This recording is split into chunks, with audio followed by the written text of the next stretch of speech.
lay all this out in front of the world, Your Honor, but I have all sorts of nasty postings that any reasonable person would conclude violate that I would offer. I can approach and see if she wants to adopt them. Mr. Bradel, she just testified why she got fired, okay? I understand that you want to have a different theory on why she got fired, but the best evidence for State Street, it wouldn't be the fact that listen, you've done things in your professional career that could cause you to be disbarred, but you weren't disbarred, right? Or I hope not. But you know what I'm saying here. Like, we have no idea if any of these caused any problem at State Street. Well, Judge. It's 2026, and people are posting craziness. Like, if you're under 40 years old, you're just posting crazy. That's what people do. She's sharing their lives, sharing the ugliness. Your Honor, that my client contacted State Street and quote unquote got her fired. First of all, that issue, there's been no evidence whatsoever that he contacted State Street. Yes, Your Honor. Well, this is what closings are for. Right. Mr. Bradel, get to where you're going. I'm probably going to shut you off if we're going to start looking at likes. She liked this, and that's in violation of the policy. We have no idea if State Street took any action on any of what you're about to produce. Judge, here's what I propose. Rather than go through these, I'm just going to hand up to the court after they see it, of course, some of the postings that violate this policy. But you have any evidence that State Street was monitoring her accounts? Well, Judge, or that was ever a problem for her at State Street? You're just... I can lay some more foundation.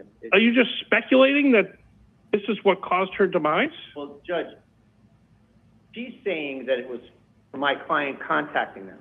I'm showing the court that they have this policy and that she violated the policy. It probably didn't help her if someone's posting about their sex life to 200,000 people and then saying where she works. Well, there's no evidence they knew about that either, Your Honor. So that's my point. That's my point.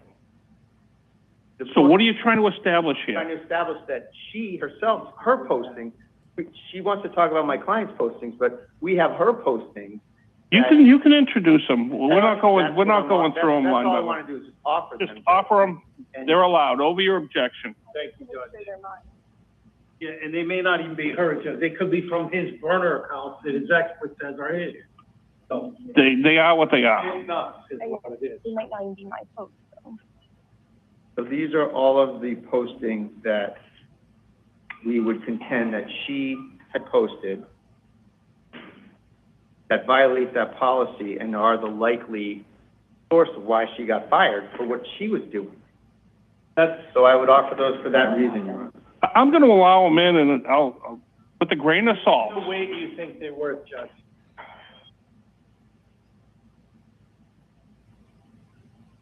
Judge, I can hand up my client's personnel file if you want, from State Street, which has all the good stuff about it. Well, I think what would be nice is if okay, ask a question. They're the ones that put into issue, Your Honor, her getting fired. They have no documentation whatsoever about the reason why she got fired, other than her just verbally saying, "Oh, it was my client."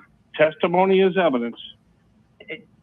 But she has no person, she has no documentation, no letter, no nothing about Mr. Kearney, which we contend, and he'll testify, he did not contact them in any way, shape, or form. Okay, I understand your position. This one is not a post by me. This one is back here. That's not somebody named Mandy. I don't know who that is. They'll see that. Any of this shit is yours anyways. No cursing. I'm sorry, Judge. Wait, that is not a post by me. It's somebody named Mandy. So I just want to, I don't know if you can circle. Do you have a staple, Madam Clerk? We're going to staple these together. This one thing is by somebody named Mandy. She has no idea who that is. Mr. Bradel, will you take a look at Mandy's text message? Yes. Maybe she's from Australia. Who knows? You like these stapled, Your Okay, Honor? Judge, this is her Twitter account. Mandy? Not what it says. She shared a video. Whatever. On her own account. Whatever. Oh. Great. What's next? Now, you had access to Mr. Kearney's communications between him and his attorneys on his criminal case, right? He screenshotted the conversation. There's no access. I have them because he took a screenshot of your text and sent it to me. So that means you had access to them, right? I mean, whatever ones he decided to screenshot, but certainly not all of them. You had access to Mr. Kearney's screenshots of his communications with his attorneys, right? Which the ones he sent to me. And so that was when you were dating, and he would turn to you for help with his criminal case, right? Didn't we already go over this bit, Judge? Can I just get the witness to answer? We did. We did. We're not going back to, she's not part of the legal team. She is part of the legal I'm team. just asking her if she had access to his. And she said yes. She said yes, that he shared them with her. Yeah. It's not privileged to me. Well, that's a legal determination. You had access to his communications with his attorney, right? He shared certain screenshots So of you can just say communication. yes. Yes, you did, right? Having access implies that I was. They're on your phone. You have access to them. You can delete them, you can use them, you can post them, you can read them, you can print them, you can do anything you want with them. That's access, isn't it? Yes or no? I just asked Mr. Bradle to lower the temperature a little, Judge. Ma'am, did you have some of those screenshots on your phone? Yes, because he sent them to me. Okay. So you threatened to exploit that access, didn't you? I didn't threaten, no. Well, the old M can't come to the phone, that's your Twitter handle, right? It was my Twitter. So, and then something about @old Meredith dead, what's that? The reference to Taylor Swift. I had to change my thing from my real name so that it wasn't associated with my real self. So so things that come under that Twitter handle or X handle come from you, right? It's spelled the same way, yes, it's right. And so, isn't it true that on 12/23/25, at 10:55 a.m., you proposed a new game to the Twitter followers and viewers, right? I'd have to see what you're talking about. You proposed a new game that for every text that Dollar Tree Chelsea shares, who's Dollar Tree Chelsea? A woman who has been sharing videos and text messages on Mr. Kearney's behalf to attack me.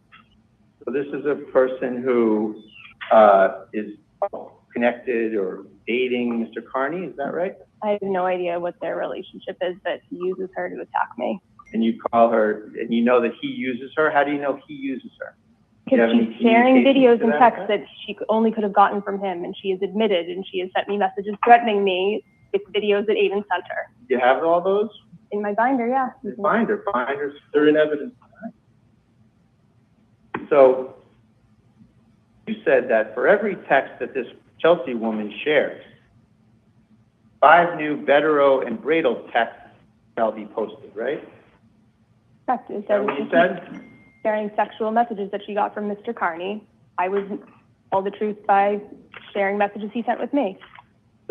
So we agree that you were threatening to release text messages that you had access to from me and co-counsel attorney Betterow that we were communicating with Mr. Kearney on, right? It wasn't a threat. It was the promise if he kept sharing sexual messages to embarrass me with, I would share messages he sent me that were not privileged to me during our relationship. And he shared sexual messages that were embarrassing to you? Yes. And when was that? When was that? He's done it so many times, the last 6 months, I don't know where Too and many to when. lose count, so you can't cite They're in one to my, the court, right? They're in evidence. they're in my voluminous affidavits. In the many instances he did that. Can counsel either make an objection or not? Like, I don't Counsel, need him talking to me. if- By objection, they're in evidence. This is not a running conversation, counsel. What we do here as lawyers, we either object or we sit down and keep our mouths shut, okay? Understood. Yeah, Coach John. You may. I'm going to show you that text message. That's all accurate, and that's your texting, right? Yes, You wrote those words, right? correct. I'll put that as the next exhibit, Your Honor. Okay, is it in your packet as well? Judge, this might be one of those overlaps. Okay, I'm not so, yeah, but we'll mark it, fully so sure. Thank you. better safe than sorry. What is Thank you. that, number 8? Yes, Your Honor. Okay. Now, you were upset a while ago in front of Judge Tressler about, he revealed your daughter to school or something? Correct. He announced where she went to school on his show, Golf Scholars. But I mean, isn't that something that you just announced several times yourself? Where your daughter goes to school and everything else, and you're running commentaries about Aidan and your family and you and everything else? Sent out 3 or 4 texting sessions about your daughter playing softball and your daughter's school and that she goes to Milton High School, et cetera, et cetera. Texting sessions? Or Twitter sessions, I should say.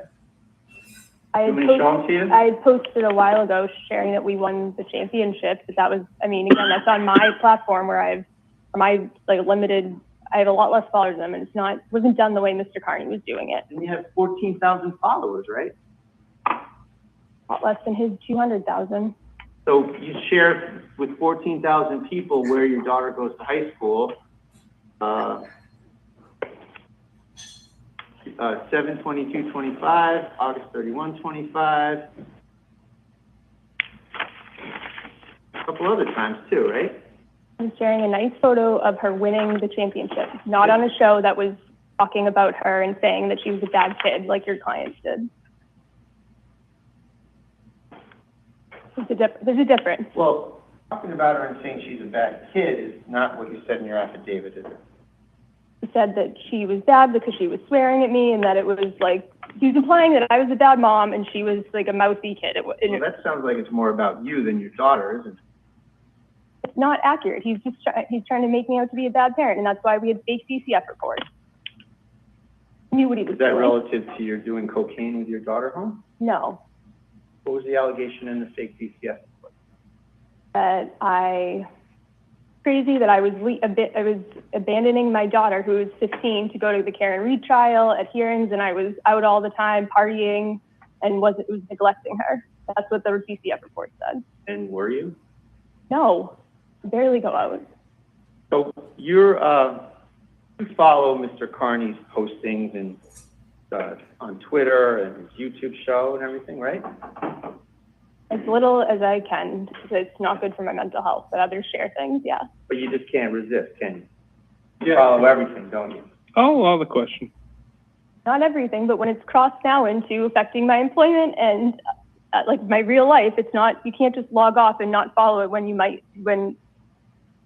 something needs to be done legally now. That's why I started following it again recently, unfortunately. I just have one more, please, Ron. Sure.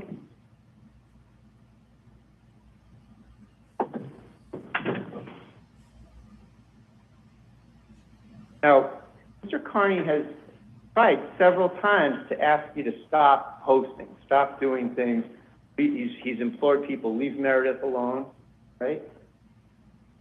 I don't know which time. Sometimes he's stopping, sometimes he's continuing. Well, how about, let's just work on a fair answer to this one question, okay?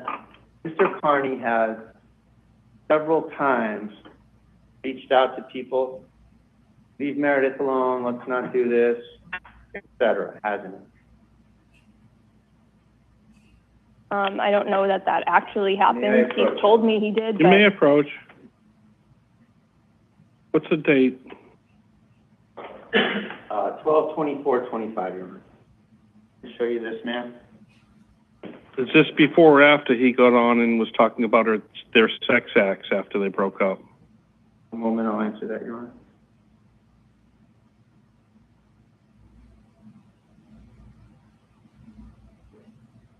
This is after, Your Honor. well, it's also before, because he continued after this post too. So it's before and after. Well, you continued too, didn't you? Continued what? Defending myself? Continued revealing privileged materials. Counselor, time out for a second. You keep talking about privileged materials.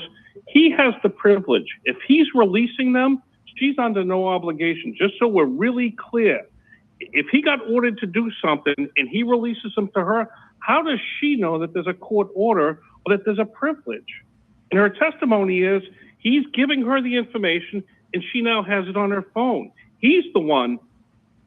So the It's his privilege. I can answer that, Judge. The context of this is that they're dating, they're getting along. She's helping him with his case. Sure. So he shares communication. So that's on him.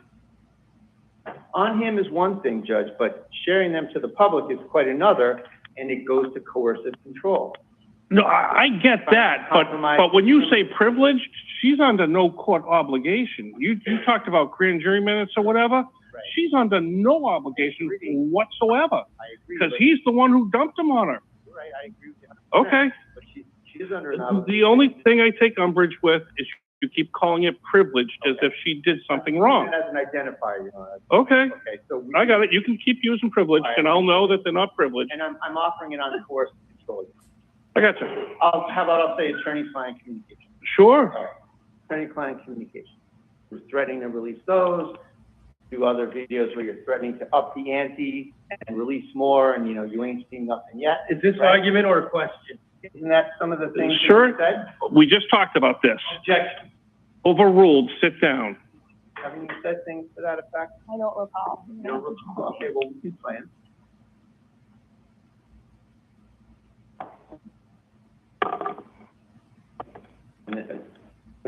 Judge, obviously, there's no jury here, so I'm playing this to refresh her memory on her lack of recollection. And it's already in evidence. This is 3 minutes, Judge, to refresh her recollection. Take a look at the screen there. It's going to be 3 minutes of you talking.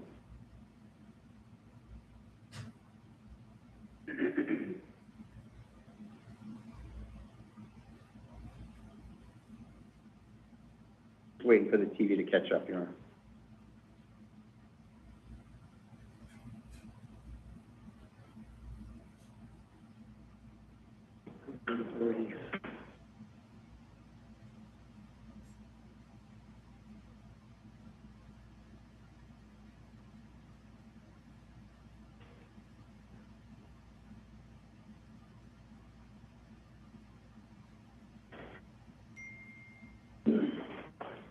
We know what these so far. You never know what else the cyber team's gonna come up with. That get him in trouble legally at this point, maybe like some kind of. You never know what the cyber team's going to come up with, right? That's you bragging essentially that you control the cyber team and you're going to have them release stuff, right? No. No, I'm wrong? Okay. That's not keep playing. correct. Would be the best thing for him with this kind of behavior. Going after my work, there's no room for kidding anymore. There's multiple times he called me and I did feel bad, and that's why I stopped. But then he'd do the next thing, and it would be right back to how it was. But this is the point of no return. Like, go fuck yourself. Go fuck yourself. Yeah. Somebody, until you go and get the help you need, there's no deals, there's no meeting. Like, how this goes after we're done exposing these barriers is totally up to you. You actually stop with whether I decide to keep going into the vault of other shit that I have that I haven't shared, or if you decide to go into the vault of other things you haven't shared. What's in the vault? I don't know what context is here, but this is when he was identified as being State Street Mayor. That was an account dedicated to State Street firing me.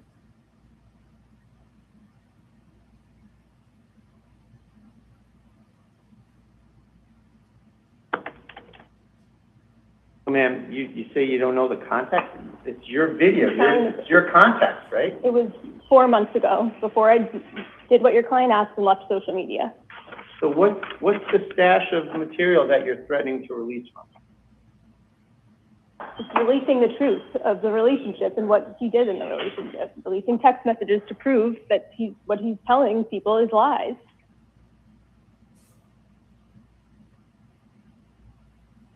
So there's still multiple others of your screen out there, so I'm not going to just stop. What do you mean by that? I don't know what this text is from, or this was not played on my video. This was like added in for dramatization. This is not played on my video. That's your text, right? I don't know. I don't recognize it. I don't know You don't where it is. I would recognize like to see it with a date. This is not my stream. I didn't play this on my stream. And did you make that text or no? I don't recall. I don't know why it's on this stream. Well, you just kind of made that defiant verbal statement. That sort of matches that, doesn't it? continue to drop whatever I want, right? Are you objecting? Overruled. So, ma'am, I have it on the phone, Judge. I can approach her with that if she doesn't want to. Show counsel. I mean, we're sitting here arguing over whether or not this is her or not her. Like, yeah, you feel free. Folks, there are some people in custody that are being moved. Are they going to be coming through here? No worries. Yeah. Look at this. That's your listing on this phone, right? No, you can take them. This is text from December. This is a stream from January, so I don't know why it's on there. What does it say? It says there's still multiple streams of your streams out there, so no, I'm not going to continue. And then your client says he can get them taken down, even though he doesn't control other content creators. So I'm asking you to read it, and you're not reading it. No, I got it. I'm reading it. Can we agree that it matches that, ma'am? Let's try that. Counsel, as an officer of the court, can you tell me that it matches that? As an officer of the court, is that text message the same as that? Okay, good.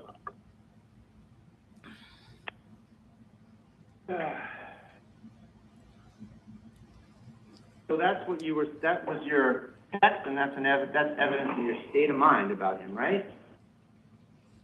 Well, the text is from December, and the stream is from January, so I don't know why you... I'm not asking you when they're from, I'm asking you... Well, I think it's, objections, Your Honor, I think... Overruled. I think she's confused. Overruled. At the particular... I get it. One's from December, one's from January, and I got it. I read it, you saw it, she was shown it. Wasn't sure, now it's in there, we know it's hers. What else can we milk from this? That's your general time period, right? State of mind at that general time period, December, January, right? What do you mean by... You're not going to stop, you're going to continue to drop whatever you want, when you want, okay? He continued to share embarrassing things, like from our sex life, yes. So I was going to tell the truth by sharing what I wanted in defense. So you're posting things too, right? Correct, to defend against the lies he was telling. So your things you posted are perfect and great, and the things he posted are evil and horrible, right? I wouldn't say that, but I mean, he has a very large following, and I certainly never went on and said the vile things he said. And you actually stopped with whether I decide to keep going into the bulk of other shit that I have that I haven't shared, or if things quiet down. And how that, whether that happens, whether more better text speak, whether that stuff is shared, totally up to your behavior. You continue like this with these burners, and at this point too, if your friends continue to, if any continue to them, it's all gonna continue, because there's no more fucking around with them. So he doesn't control content creators, right? he does. Can you just say that he didn't? I think we have one right here, filming right in front of us. Yeah, she doesn't have... Like he does, isn't she with him doing? Minions of Mr. Kearney? A lot of them are, but I just wonder why somebody without pressure and filming. Don't worry about that. Just keep Well, that. it's embarrassing. They're using it for more content to post Oh, video on me. you know what? It comes with a responsibility. If something goes sideways, they'll be responsible for it. So what you were saying was, if other people post things, they're gonna zing Mr. Kearney, right? You don't care, right? That's not what I said. Isn't that a fair characterization of I what you think, said? Your Honor, I think it speaks for itself. I want to hear objection before I hear a word out of your mouth. Objection. Overruled. Sit down. Speaks for Oh, itself. I said overruled. Sit down.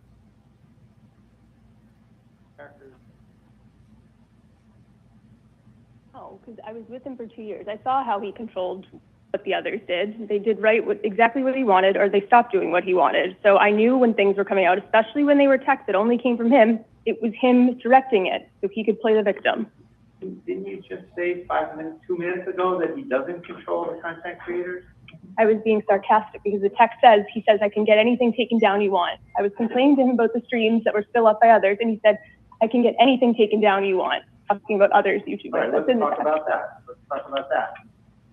That's him. You're referring to a text where Mr. Kearney is begging you to stop putting things up, right? He begged me not to share an email, I think, in that situation. He was begging you not to put more things out there, right? He said, I'll do anything you want, I'll get them to stop, right? A fair characterization of it? That, on that day, yes. And it's sort of consistent with that text right on your chair there that I showed you a minute ago, right? He told me he made this post because his lawyers, you told him to do this, telling people not to contact my work. And this, I didn't know at the time he was operating State Street Mayor, tagging them while he was telling people publicly to not tag them. Your testimony is that Mr. Kearney's lawyers can control Mr. Kearney? He told me his lawyers told him to make a post like that. So I don't know. Sometimes he listens to them, sometimes he doesn't. And when was that? Did he text that to you, or where did that happen? We had a couple phone calls in between this whole thing to try to get things to stop. Would it surprise you if Mr. Kearney categorically denied that? I don't know, probably, it's like, no, it wouldn't surprise me. He didn't Yeah, surprise all the time. just want to put that into for this. What's that, 9? Yes. Take that one. What else, Mr. Bradel? But this is a cocaine one. I just want to make sure that's in evidence as well. That'll be 10.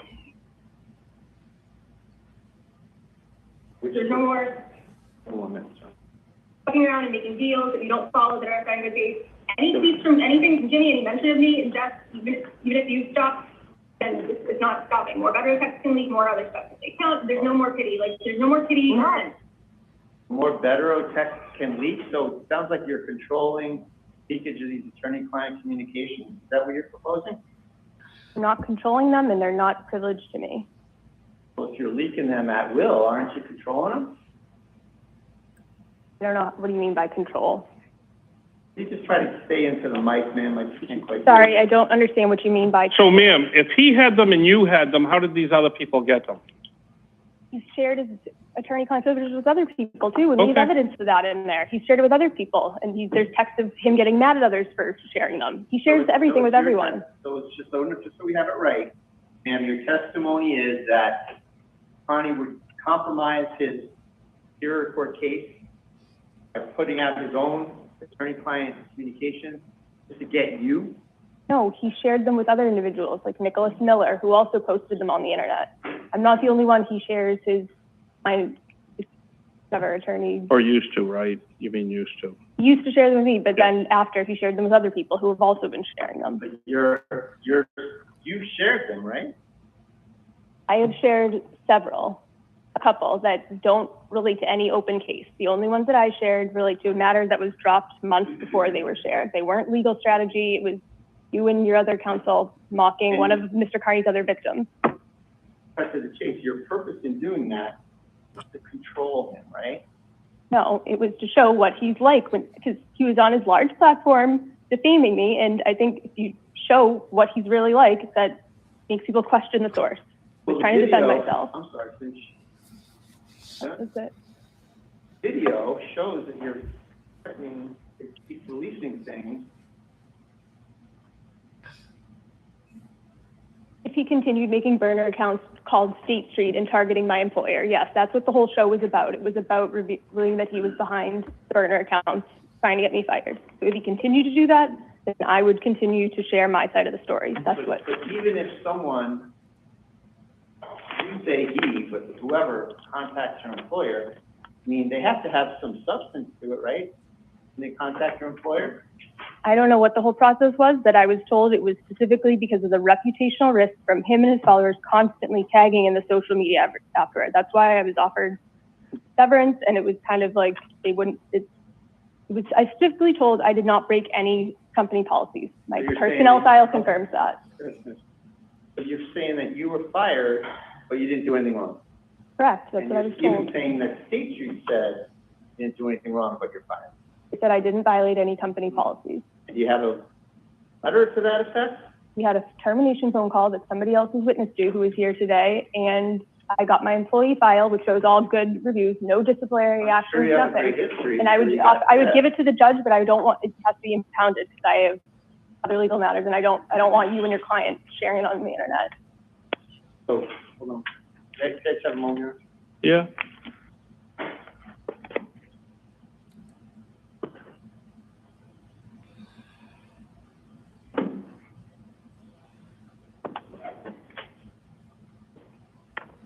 So, You know who Linda Childs is at State Street? Yes. She's the Employee Relations Vice President, right? One of them, I think, yes. And she was kind of on your case, right? I spoke with her at one point, yes. And she's the one who received some information about your ex-posting from Ms. Machado, right? I don't know if that's who Ms. Machado spoke to. I have no idea. So she's the one that received these postings of yours, not of anybody else, but of yours. And then the end result was that you got fired, right? I don't know what she received. She didn't ask me about any of my posts. She was asking about others, including Mr. Kearney's.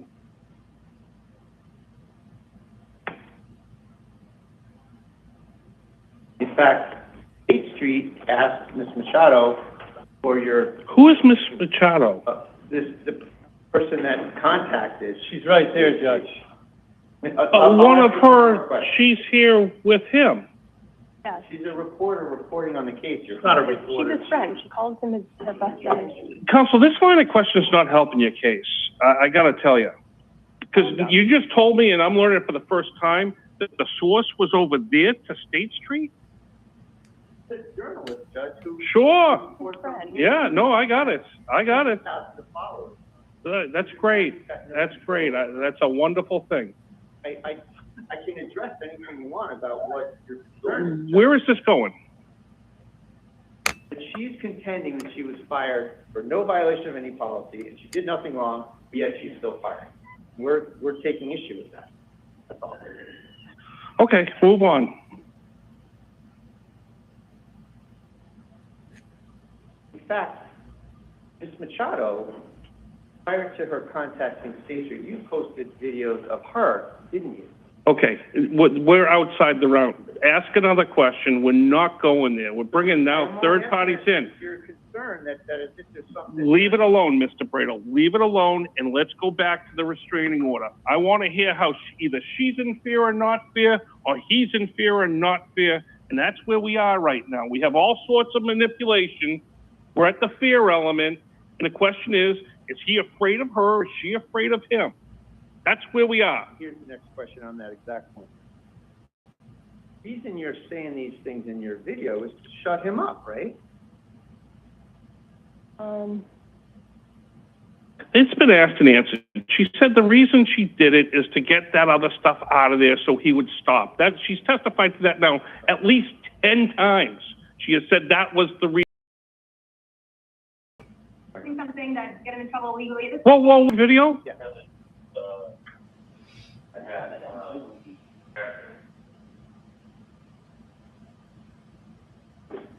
This is a continuation of that same video.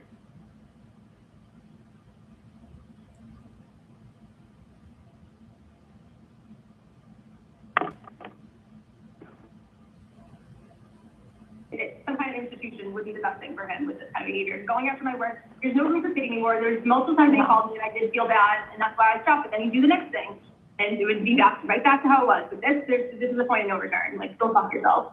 Even if you stop, then it's not stopping. More better effects can lead more other stuff to take place. You literally made this like the second account you've been caught trying to get me fired. There's no more fucking around. You can just sign up. Let me go on.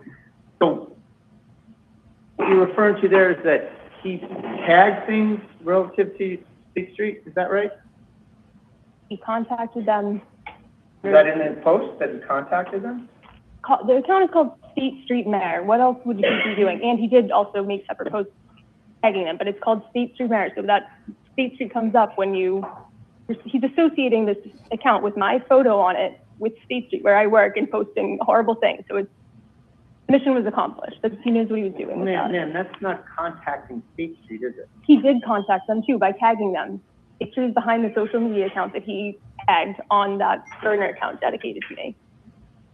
We have that in evidence. If you tag something, you're just bringing it to everyone else's attention on Twitter, right? No, as your client knows, that this account gets a notification, and then you're contacting them by tagging them. What account gets notification? One you're tagging, State Street. Okay, so you're well aware that your own employer is on Twitter as well, right? Yeah. And so you've posted all the stuff that we're gonna go through that's in the thumb drive, fully knowing that State Street, your employer, is on Twitter as well, right?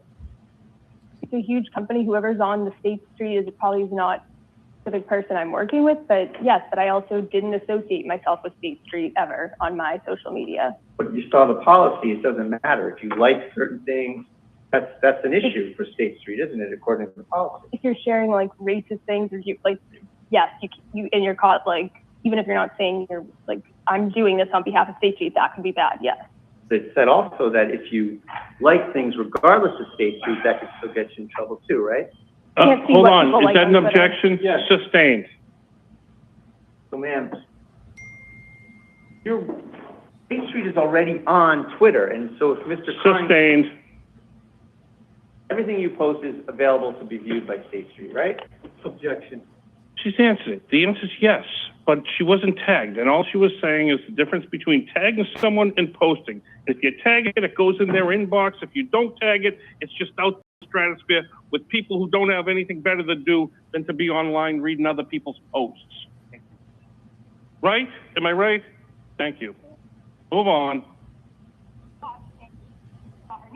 I was curious who she was, like, was this an ex-girlfriend? Was this, like, somebody new that he just, like, decided to pursue, like, while we were in a relationship? And I searched her name, and the first thing I saw was, like, them texting about Karen. So, yeah, I brought it up to him, and I said... So what are you searching through there? I was searching about the girl that he cheated on me with. What were you searching? What was the database that you were searching? It was discovery that he gave me in his case. And this is after you had broken up? No, this was while we were still together. And you're looking through his discovery for information about girlfriend? I wanted to see who the girl was that he cheated on me with. And did he authorize that? Gave me the whole file. So when you say he gave you the file, he asked you to help him open it up on a Microsoft computer, right?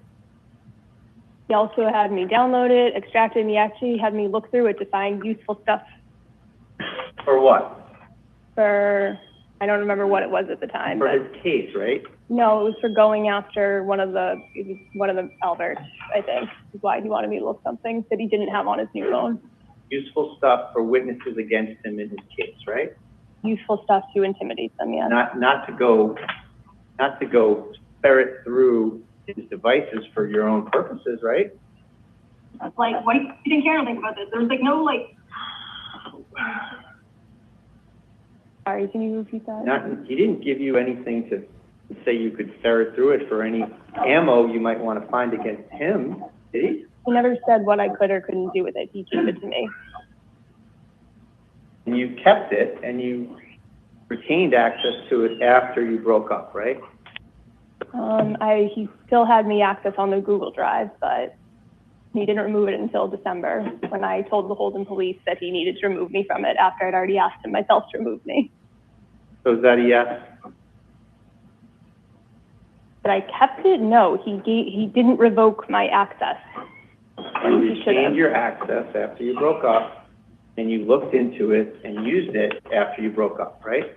No, because I didn't retain it. He would be the one who has to remove me from access.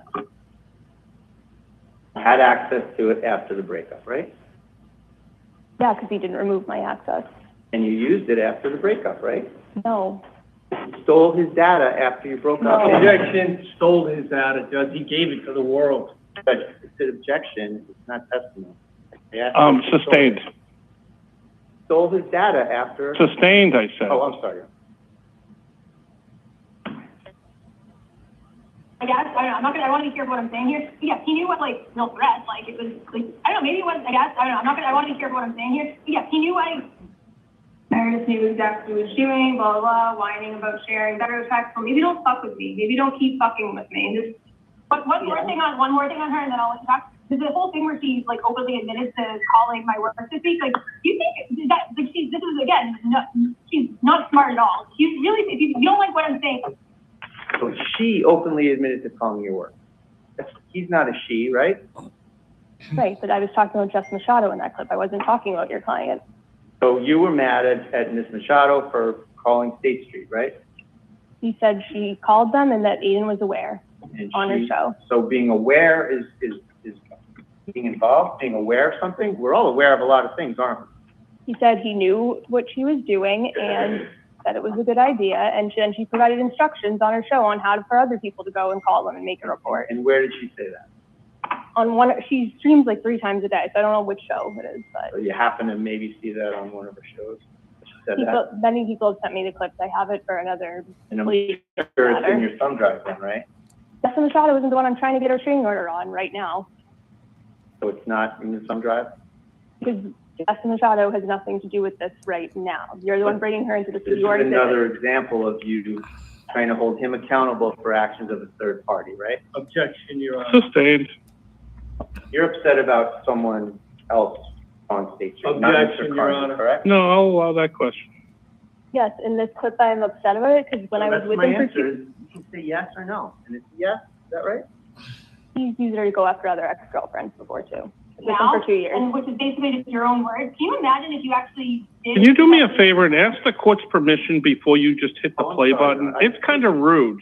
Judge, Like, I went from a question and all of a sudden you're Judge, playing. I'm sorry. This is the thing that I asked to play No, earlier. and I Still said going. yes, but It's the same thing. you gotta let me know what's happening. I'm sorry, it's still the same. Judge, can I play the next clip? She doesn't know what's going on either. Sorry, She went from answering a question to sound behind her. Still the Don't same- do it. Think how I feel it, John. It's still the same This clip. wasn't given to us. This is a dramatization. They've added in stuff. This isn't what we got, which were actually my video. This is like, they've added in text on top of things. I just want to make that clear. This No, is- I got that from the last one. One was from December, one was from January. They put They're editing things together. and they shouldn't be, but I have your originals, right? No, it's This is a his originals compilation maybe. of all the exhibits, Your Honor. So you're adding in And text. it's. But still it's the same- argument. It's, when you start mashing things together, that's argument, okay? It's not good form to put an audio post from 25 and then have a video or a screenshot of text from 26 over it. Because it makes it look like that's the text. Month time span. But it's Month time. still a bad look. You know that. They're individual pieces of evidence, and you're blending them. Fine in an argument, not fine with the witness. I mean, they're designed to confuse people. It confused me. I'm not trying to confuse you. But why are you mixing a video or an audio from 1 year and a month later or 2 months later a text message? To show the court her state of mind. But at the that's, time. you didn't say that though. You didn't. You pretended it was all from one. Looking at it and you're questioning, I didn't know until she said. That wasn't the same time. I'm not trying to confuse the court. Ask a question. Just have one moment, please.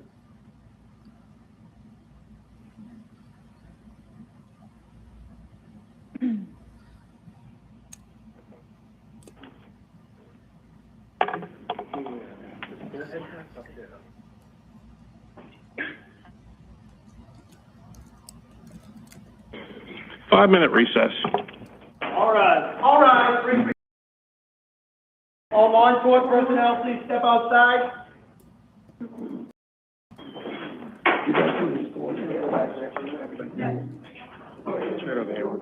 You can leave all that there, no one's gonna take We it. we need to have a conversation with you You both. can leave it there, I'm not gonna go through it, and everyone else is leaving.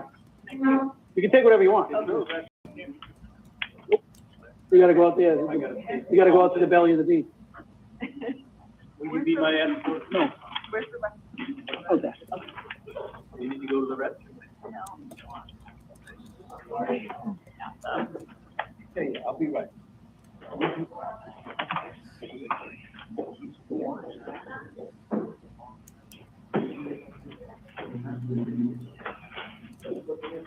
Oh, I'm going to. You right now, what I'm doing that. And then you do that.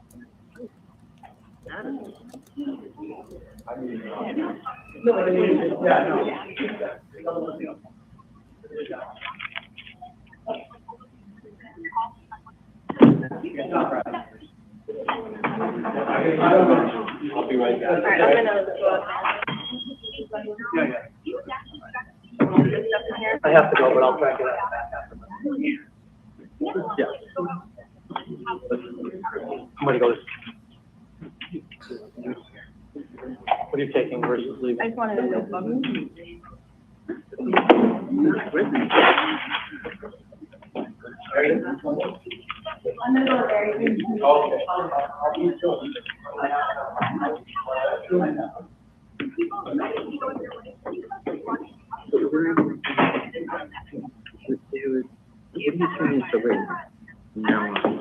go there. He's blaming him for what he thinks Meredith is his need.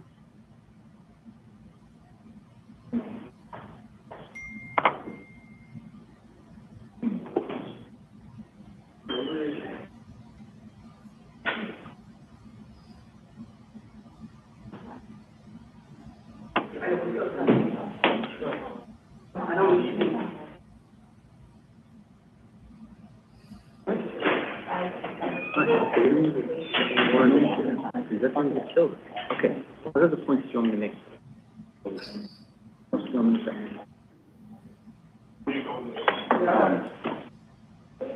He doesn't like something, he's got to find it. It's ridiculous. I think that's what he thinks.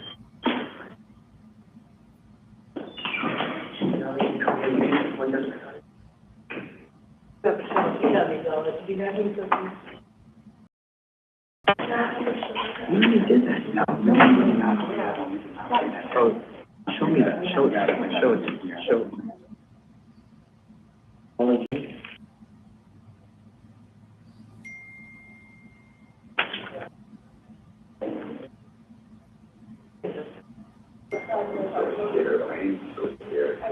Meredith just said she was a couple of minutes.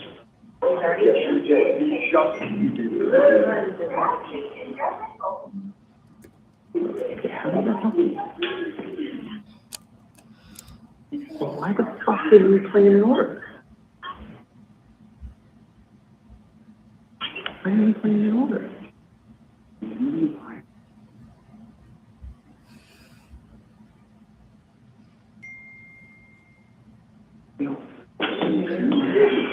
I know. Yeah, but I get it. When we played those two, I thought we covered it. I didn't realize it was the third one, but that was the whole thing.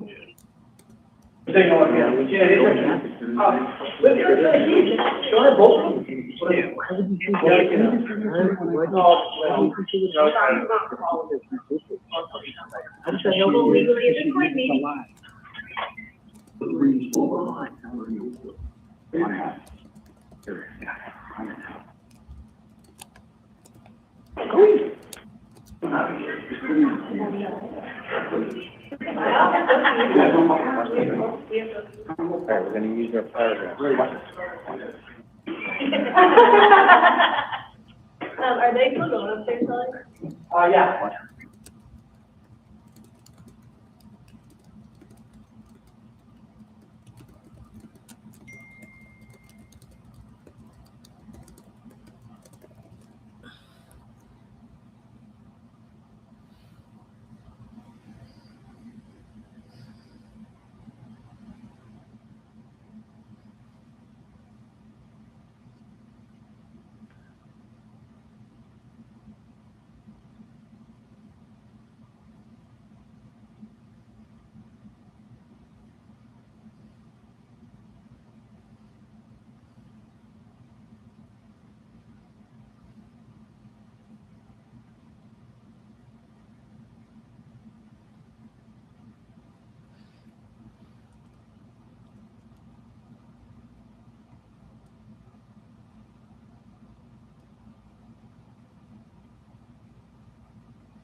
Again, please make sure your cell phones are turned off. You're back on the record with dockets 2603 RO41 and 2603 RO45. Counsel, you're up. No further questions, sir. Okay. Okay, what else do you have for witnesses? Kearney. Okay, well, I'm gonna let Mr. Bradle call Mr. Kearney. Okay. Okay? It tends to work better that way? I think, rather than redirect the judge, I would just say that a lot of the video evidence that you have will, kind of do the job for me. Not to put a lot of pressure on you, but your closing better be good, because I'm expecting you to direct me where I'm supposed to go, so don't mess it up. I would. Okay, Mr. Bradle, you have a witness? Yes, Jessica Machado.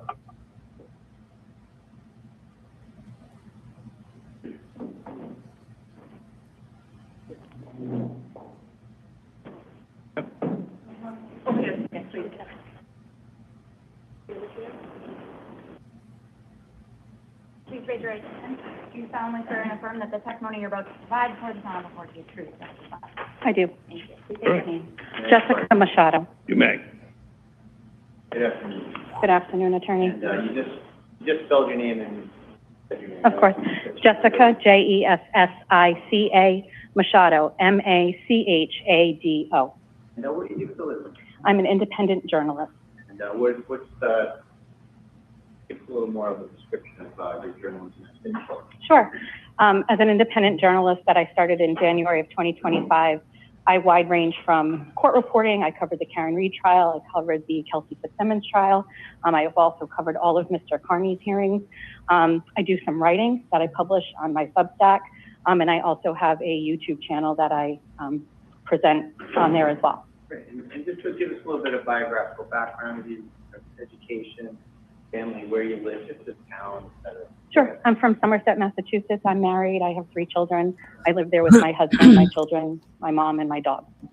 And how long have you had your YouTube channel where you broadcast?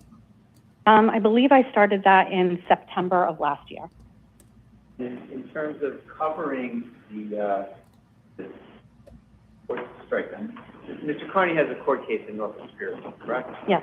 And you cover that case quite extensively, right?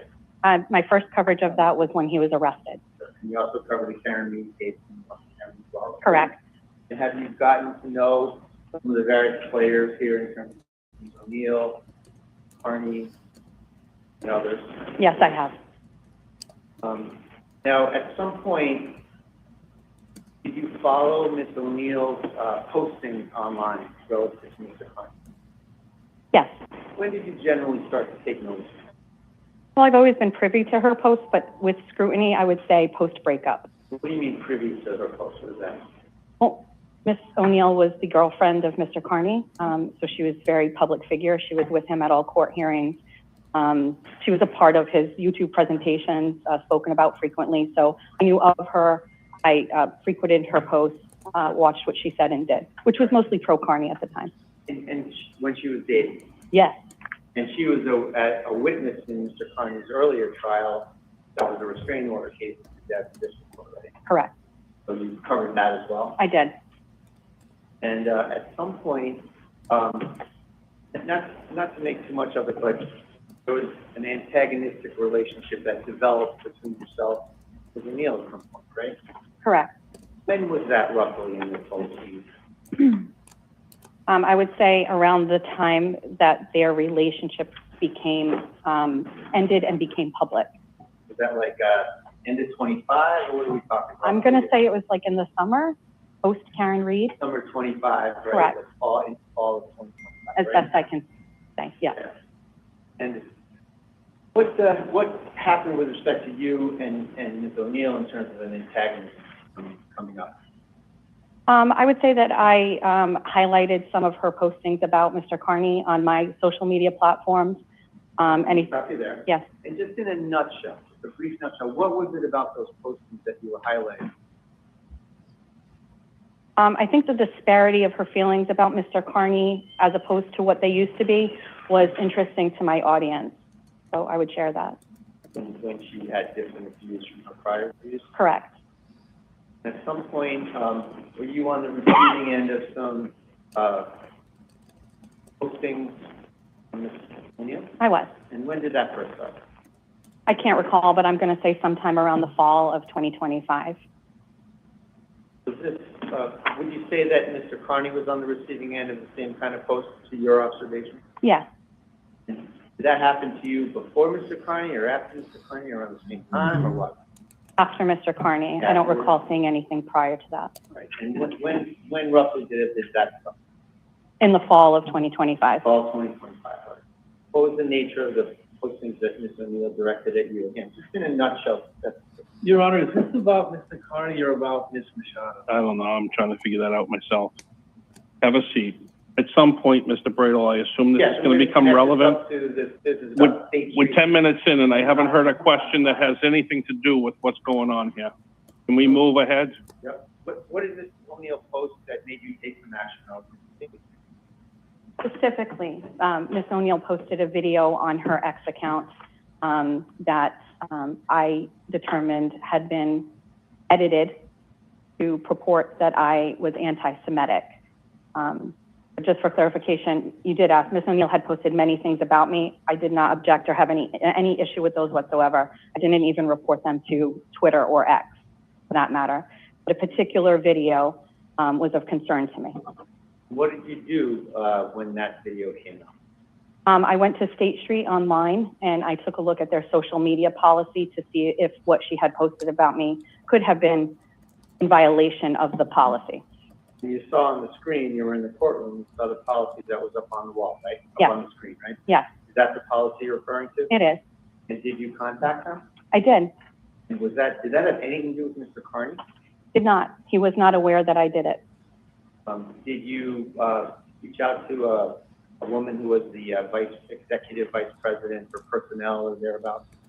For clarification, they offer a third-party company that takes complaints online, so I didn't speak with the individual from State Street first. I just filed a simple form on their website, which is a third party, where I typed out what my complaint was. What happened next? I received an email directly from Linda at State Street within several hours. And what was the result of, what did you complain about first? I stated that a video online posted by Ms. O'Neill on her social media account had a fragment of a video out of context where I used the term, quote, "fuck the Jews," and I took offense to that as my children, their father and my children are Jewish.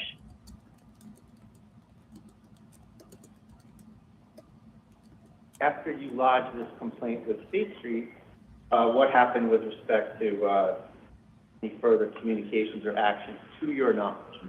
I received an email from Linda at State Street. She asked me, I believe, if I could send over a copy of the video or a link. Did you do that? I did. What happened next, you know? Within 4 hours, that video was removed from Ms. O'Neill's X account. And at some point, did you learn that Ms. O'Neill was fired from State Street? I did. And how long after your complaint did that happen? Months. So I believe, I think this, I can't recall, but I learned, I believe, in February or March that she was terminated. There had been rumor of it, but I think officially I heard it in March or February. With respect to your investigation of this case and your coverage of Ms. O'Neill and Mr. Kearney, have you ever uncovered any information whatsoever of Mr. Kearney ever communicating with State Street? No. Counsel? I almost didn't have any questions, but I'll ask a couple. So, you're on Mr. Turtle's, the Turtleboy show quite frequently as a guest, aren't you? If you can just tell me what you mean by frequently, if he, you know. Well, you're on the show with him frequently as a guest, aren't you? I would disagree with frequently. Well, you've been on a few times, right? I think I've been on a total of 3 times. Right, and on one of the times you're mocking, along with Mr. Kearney, my client's sex life, right? I'm sure I did. Yeah, and so you're close friends with Mr. right? We're peers and associates. Peers and associates, a journalist, called it? Pardon? Journalist? Me or him? You. Of course, yes. Yeah, so you're a peer and associate because you went down to the Kearney trial in support of whatever he was doing down there, right? I covered the Karen Mill to Right. cover that to cover the Karen retrial. Mr. Sure. Kearney wasn't on And trial. then what would you do? Do you work for the Boston Globe? I'm a registered Answer my SC. question. I work as an independent Do you journalist. work for the Boston Globe? No, sir. Do you work for the Boston Herald? No, sir. Do you work for CNN? No, Do sir. you work for any of the local news stations? I work Yes for or no? myself. Counsel, I'm going to stop you there. She testified she's an independent journalist. Okay, you're an independent journalist. And what is the publication that you put your independent publication to? Or as registered with SJC, which I'm required to show where I I publish. didn't ask you that. I said, who do you publish? I your publish stuff on the Jessica Machado Show Substack, Okay, Twitter, and YouTube account. okay. So what's the name of your online presence show? It depends which one. Well, you have several of them. I have several shows, yes. Well, on one of them, you were talking about daddy-daughter sex fantasies, right? Yes. And how many followers you got for that show? Tens of thousands. Is that journalism too? Sure is. Okay, and you were on the show when he was making public statements about the restraining order got in this courtroom, right? I'm not sure I was on that show. You call in too, right, to chat in, is that what you do? Attorney, I don't think I was on that show. You are, but you're on several of them. I think I've been on 3 Right, shows. and by the way,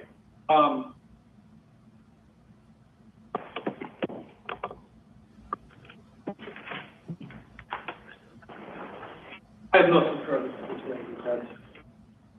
No question. Okay. Any other witnesses? Aidan Kearney. Okay.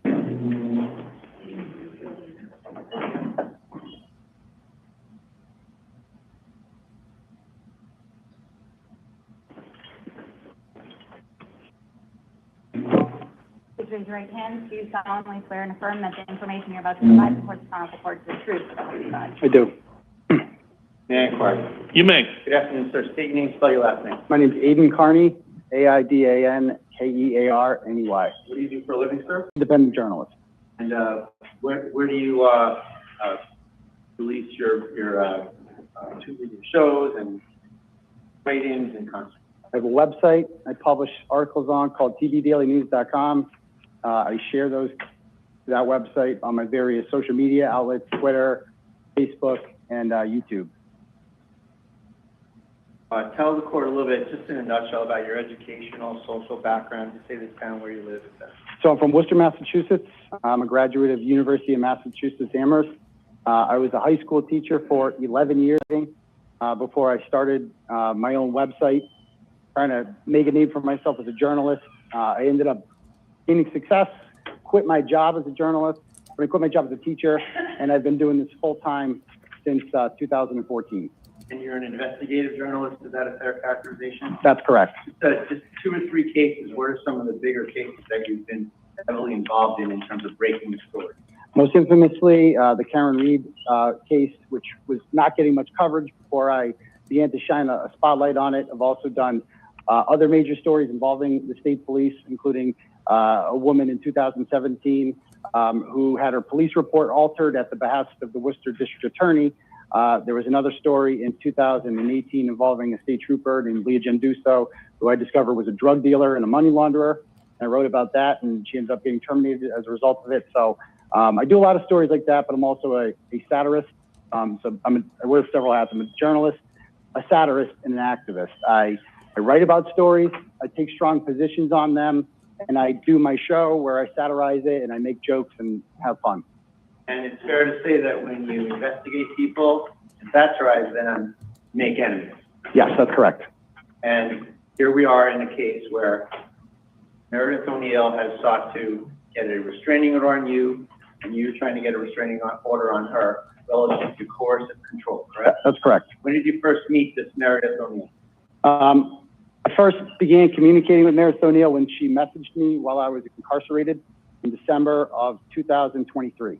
When you say you're incarcerated, did you commit a crime that you were sentenced for, or was this a pretrial? It was a pretrial. And the charges You dropped. hadn't been convicted, right? No, the charge was null pros. It's a situation where you had your bail revoked in the case? That's correct. And was that involving a case with someone you had dated that said some things about you that resulted in charges and bail revocations and such? That's correct. Is it fair to say you were acquitted of those charges? The charges were null pros, so the charges were dropped and. Yep. And was there another case that was brought by the same person that you were acquitted of? Yes, yes, that's correct. So these prior charges and maneuvers to get you locked up were not the result of any convictions and have not been the result of any convictions. That's right. That's correct. So when you were in jail, Meredith O'Neill was making overtures to you? That's correct. And how did that happen? She began sending me flirtatious messages while I was in jail. She would send me videos every night, 30-second videos, calling me handsome and other things. And when you're in jail, you're very lonely. And it felt very good to have somebody reach out who seemed to be so nice and pretty. And, it's very easy to fall in love while you're in jail. So, not to put too fine a point on it, but what did jail do to your mental state? And Judge, I'm just trying to move it along here, but yeah. What did jail do to your mental state? I was extremely vulnerable and I was traumatized from being in jail, being taken away. I have 2 small children. Being taken away from them, with the snap of a finger like that is extremely scary. I see a therapist regularly for PTSD. I've woken up in the middle of the night since after being released, kicking and screaming about going back. And there's nothing I fear in life more than that, which is why she told me that she was going to tell police that I hit her because she specifically has been there. I'm going to object to the narrative form of. No, you know what? You'll have an opportunity on cross-examination. Continue, sir. She specifically knew because she'd been in bed with me when I wake up kicking and screaming. So that's actually my next question. Yeah. These manifestations of your mental condition, PTSD type symptoms, was Ms. O'Neill ever privy to these? Yes, she knew all about it. All right. And that's what we're about to say. How so? She knew about it because sometimes I would wake up in bed kicking and screaming, crying about going back. She's been with me when I've had panic attacks before because, the woman that I was involved with, I didn't want to be around her. And then she showed up where I was at 3 days after I got out, and that triggered a panic attack. And she was there to comfort me and help me out. And she just seemed at the time like somebody that was the polar opposite of what I had been, and it felt really good. All right. So you got sent to jail for 90 days. The SJC knocked it back in 60 days, and you got out of jail, right? That's correct. And when you got out of jail, did you immediately start dating Ms. O'Neill? Yeah, so we actually, began being romantic with our messages in jail, and even said, I love you while I was in jail. Again, you're extremely vulnerable and lonely, so it's very easy to feel that way when you're in jail. Now, at some point, does jealousy infect your relationship relative to her towards you? Yes. What happened? As soon as I got out, any woman who I was talking to or involved with, even friendly with, she would not want me to be around them. Specifically, she told me I could no longer talk to your paralegal, Courtney, or her friend, Tina. I had to cut them off. And so I did so because she said it was either me or them. There are other women. She would read my messages with them. She would research them. She would find out information on them. She would go through my phones and read all my messages with them. She has contacted them. She has, Hold on, let me stop you there. October 4th fundraiser in Taunton, October 4th, 2024. What happened there with respect to Lauren Murray? So I was at a fundraiser in Taunton, and I went after it was a trivia night, and I went downstairs to go to the bathroom after it was done. And I was gone for about 90 seconds, and I came back, and Meredith accused me of seeking a way to hook up with a woman by the name of Lauren Murray, who was a mutual friend of both of us at the time. Were you doing that? No, I was just going to the bathroom. So that precipitated a certain mood on her part, correct? Yeah, she was furious.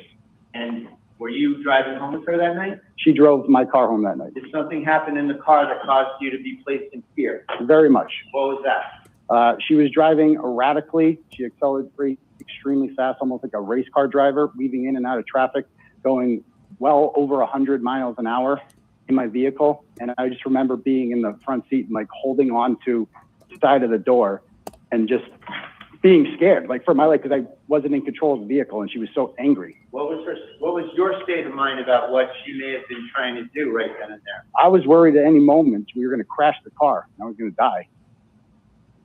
And what was her state of mind as it manifested itself to you in the car? Anger. Objection. Sustained. Mind. Sustained. Well, what did she manifest to you in terms of her emotional state? She seemed to be, Objection, emotional state. It's out there. He said anger. she seemed to be extremely angry. Was she yelling, screaming, saying things? How so? Just yelling, uptight, holding the wheel hard. Like you could feel the energy in the car when she would just hit the accelerator as fast as she can. And her eyes get wide open, and I just remember being petrified. That was the first time I felt like physically afraid of her. Now, at some point in 2025, you sought to end the relationship, right? That's correct. Now, had you tried to end the relationship a few times? Many times. Or how many times has it been? 5 or 6. 5 or 6. What happened every time you tried to end the relationship with respect to what she would manifest? Every time I would try to end the relationship with her, she would tell me that she was going to release information that she had discovered while going through my phone extraction without my permission in order to harm me. Particularly, there was a conversation I had with another woman in 2023, before I even knew her, that she read when she was reading my messages. She found naked pictures of the woman in my phone and wanted to know more about her.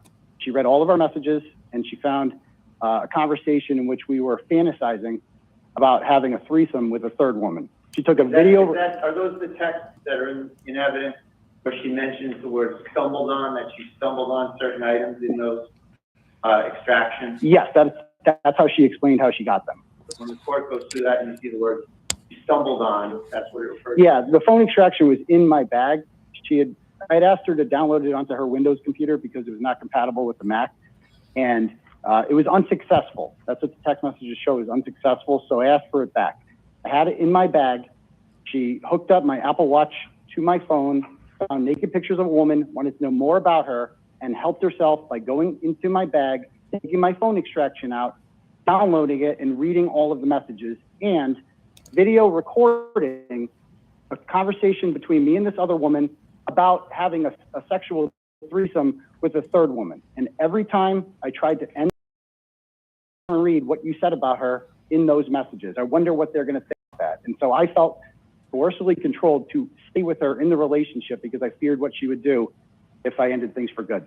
Did she also manifest certain physical symptoms when you would try to break up? Yes. On July 10th, I decided to end things for good because I had found out that for the last 6 months, she had stolen an Apple Watch that she had gotten me for Christmas and hooked it up to my phone and had been reading and monitoring all of my messages and blocking at least 4 women in my phone.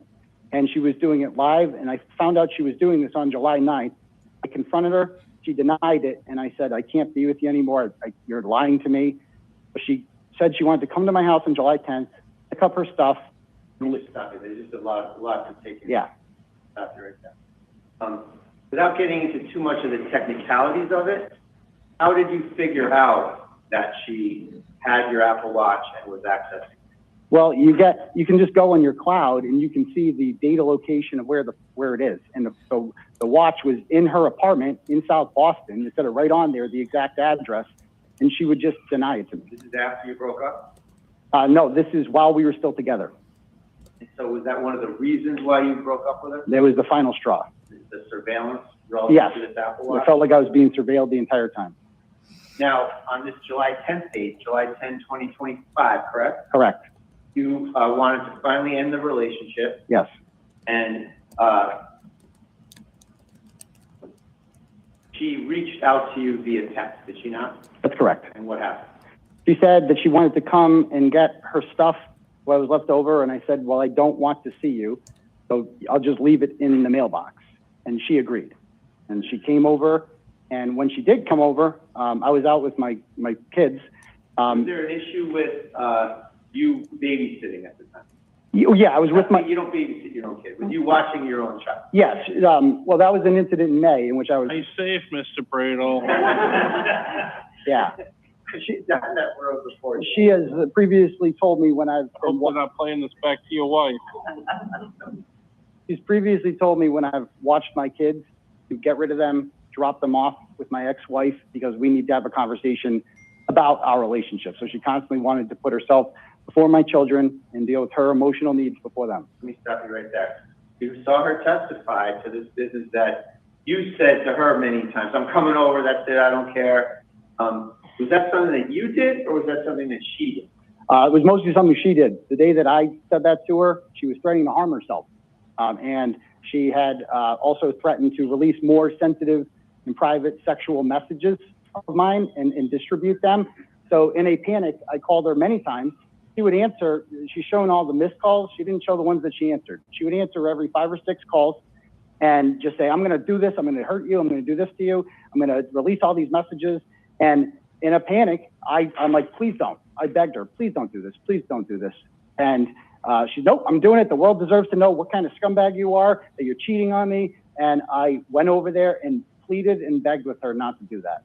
Now, there's a number of screenshots of calls where you called her excessive times. Yes. Why did you do that? Because we would be talking on the phone and then she would hang up.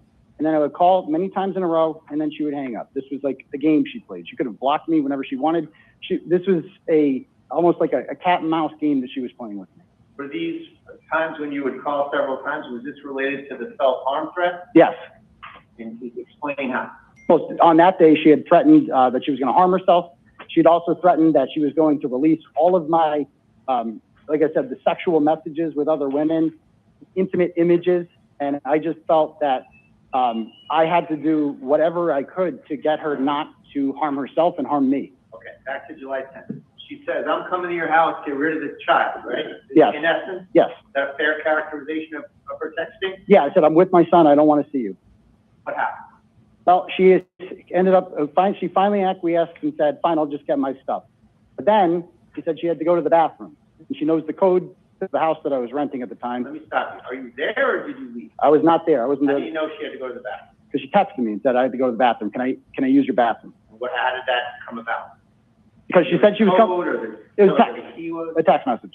How'd she get in your house? She got the code. And to your knowledge, she went in your house? Yep, she did. What happened now? She texted me a couple minutes later with what appeared to be a superficial cut of her arm. It was a huge gash. Picture on her arm? Yeah. It's in evidence? Yes. Go on. Big gash right there, and said, I fell on your entryway. My entryway is a very flat little walkway with hardly any obstructions. It's, it's perfectly walkable. There's no reason for anyone to fall on it. And it was my belief that she had caused this superficially. And when I ended up coming back, when I finally came back to the house. Let me just stop you. So that's not the last you saw or heard about this abrasion or whatever you want to call it on her arm, right? Well, she sent me that and said that I fell. And she used that as an excuse. Can I stay here? What did you say? I said, sure. I felt bad for her because it looks like she had fell. And did you go home? So I ended up going back. Well, I walked into my bedroom and I saw something horrific. She was sitting in my bed crying. Under the sheet? I would say under one sheet, but not like covering her. Like she was sitting up in bed and she was crying and her face was covered in blood. You're sitting in your bed, partly under the sheet, covered in blood. Covered in blood. What did you say? I was horrified. It was like something out of a horror movie. I was so scared because it appeared as if she had superficially hurt herself and covered herself in blood in an attempt to get me to feel bad for her so that I wouldn't break up with her. It's all part of the pattern of coercive control. Well, were you worried about something worse than just getting broken up with regarding the blood and her being in your house covered in blood?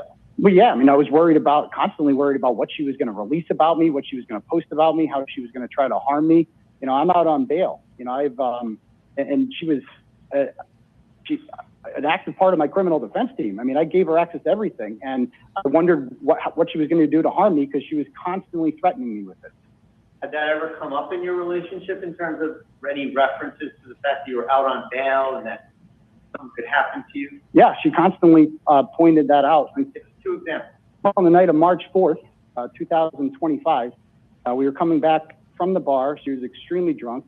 On the way back, she was verbally abusive. She called me all sorts of names. And I said, I don't want to sleep here. But the problem with that is it's winter.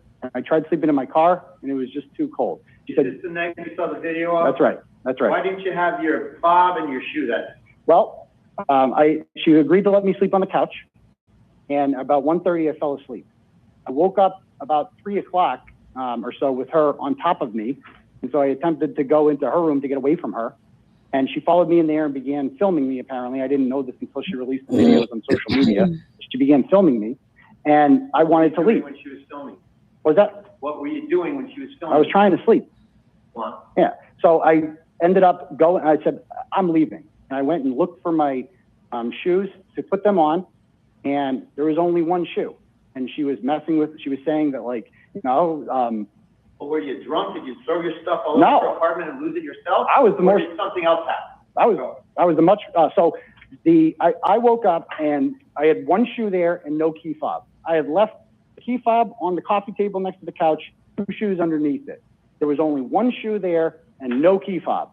And I said, what did you do with them? And she was lying to me and saying, I don't know where they are, and mocking me and filming me. How was she mocking? Well, she's like, oh, you're so drunk. You don't know what you're talking about. All right, wow, I didn't hide anything. I don't know what you're talking about. Oh, she's making a digital record. Yeah, the filming.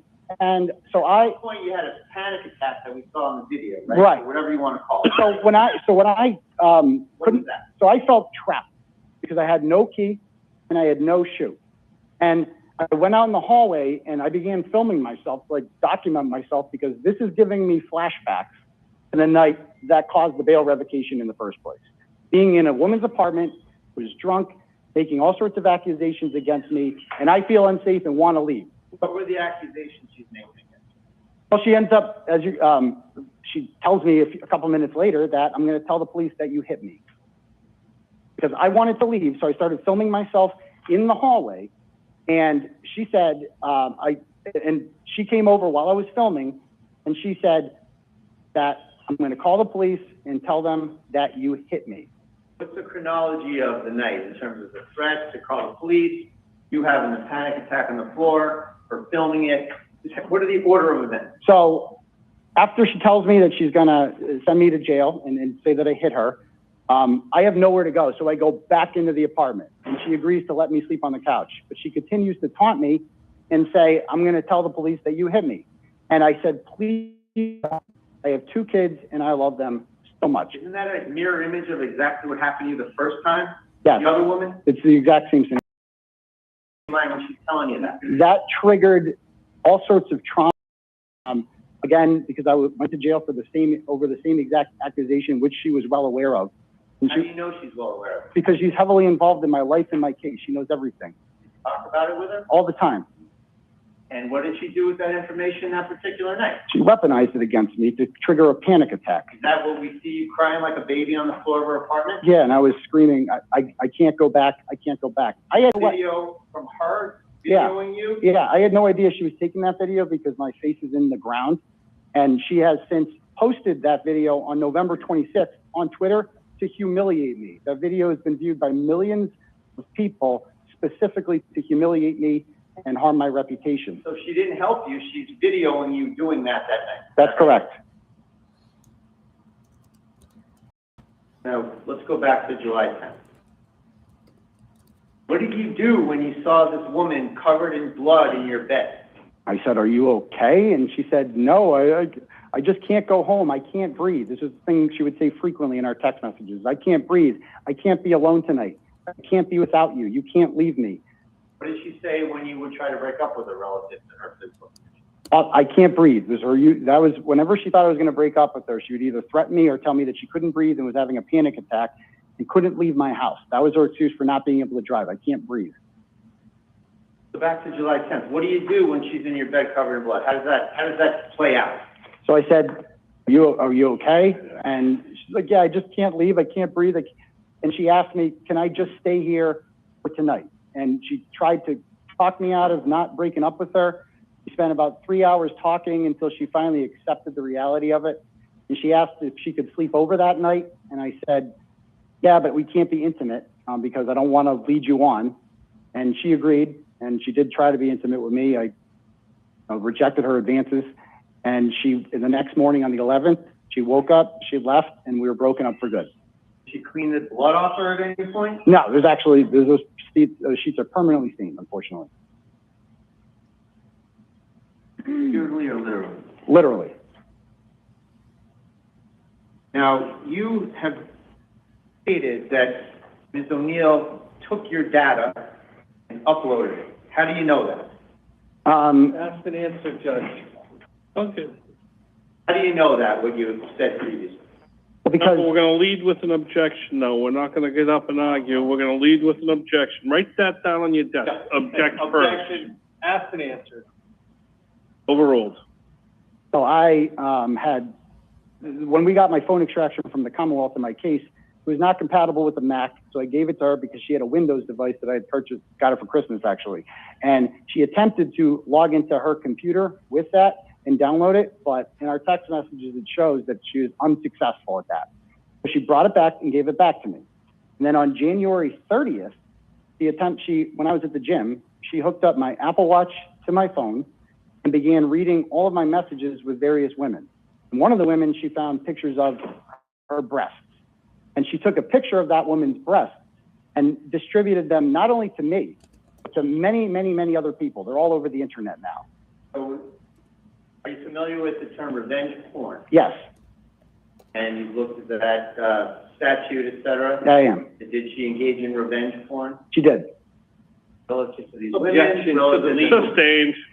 Sustained. He doesn't. So she Moved it, I'll tried rephrase. it. Yeah. So she published naked pictures of people without their parents' consent. That's correct. And distributed them. You heard the testimony about text messages of hetero, et cetera. Yep. How do you know that? How do I know what? That she had them and threatened us to do that and release them? Because she would tell me she would announce it on Twitter that I'm going to post all of your privileged communications with you unless you do everything that I say, unless you log off, unless you demand that. She demanded that everybody else on the internet stop talking about her. And the problem is that Meredith posts negatively about a lot of people. She attacks a lot of people. And she's made a lot of people not like her. And they criticize her. And when they criticize her, she blames that on me. And she has said, if you guys continue to criticize me, I'm going to continue to release Aidan's privileged communications with his attorneys in an attempt to damage his case. You control these third-party creators? I do. I've asked some of them to stop, but then she attacks them more and they respond. To the extent you try to control someone, it's to get them to stop bothering her? Yeah, I was doing anything I could to get Meredith to stop the constant attacks.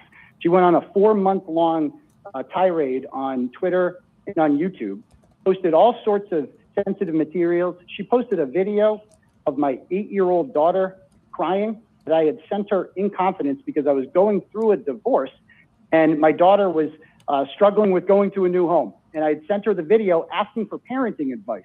And what should I do about this? My daughter's crying. I don't know what to do. She has since distributed and published the video of my 8-year-old daughter crying and my ex-wife as well, without their consent, robbing them of that. And she has been doing this all the time. And so people see this and people criticize her for that. And then she blames and she tells them, if you guys attack him, if you guys are defending him, then I'm going to just hurt him more. I'm going to release more privileged information that the public hasn't seen. So I believe she was doing it to control my, what I was posting. One moment, please, Ryan. Yep.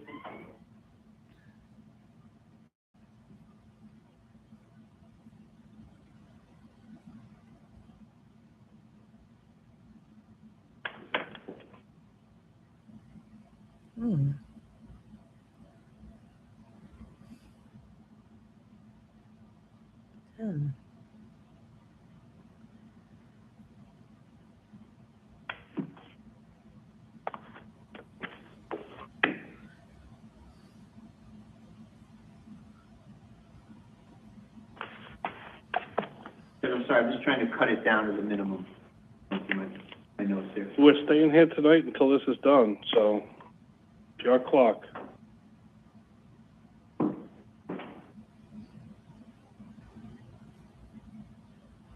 Now, there were some grand jury minutes that you obtained in your criminal case. That's right. Norfolk Superior Court, That's correct? correct. Did Ms. O'Neill have any access or use of those to your knowledge? Yeah, she was kind of like my secretary. I would give her the information, and she's very organized. She's an accountant, and she would organize them on the Google Drive. She would publish them on there, so my legal team could access them quickly, because I'm not very good with the technological aspects of that. So she did some things helping you with your case, That's right? correct. And so you getting back to this legal team business, that was your characterization and hers, right? That's correct. Attorney Bettero or I didn't have any interaction. That's your knowledge. That's right. You did not know that I was giving her this information. So, with respect to grand jury minutes, what do you know that she did with them? Well, she has published them and distributed them, and even did a show on them.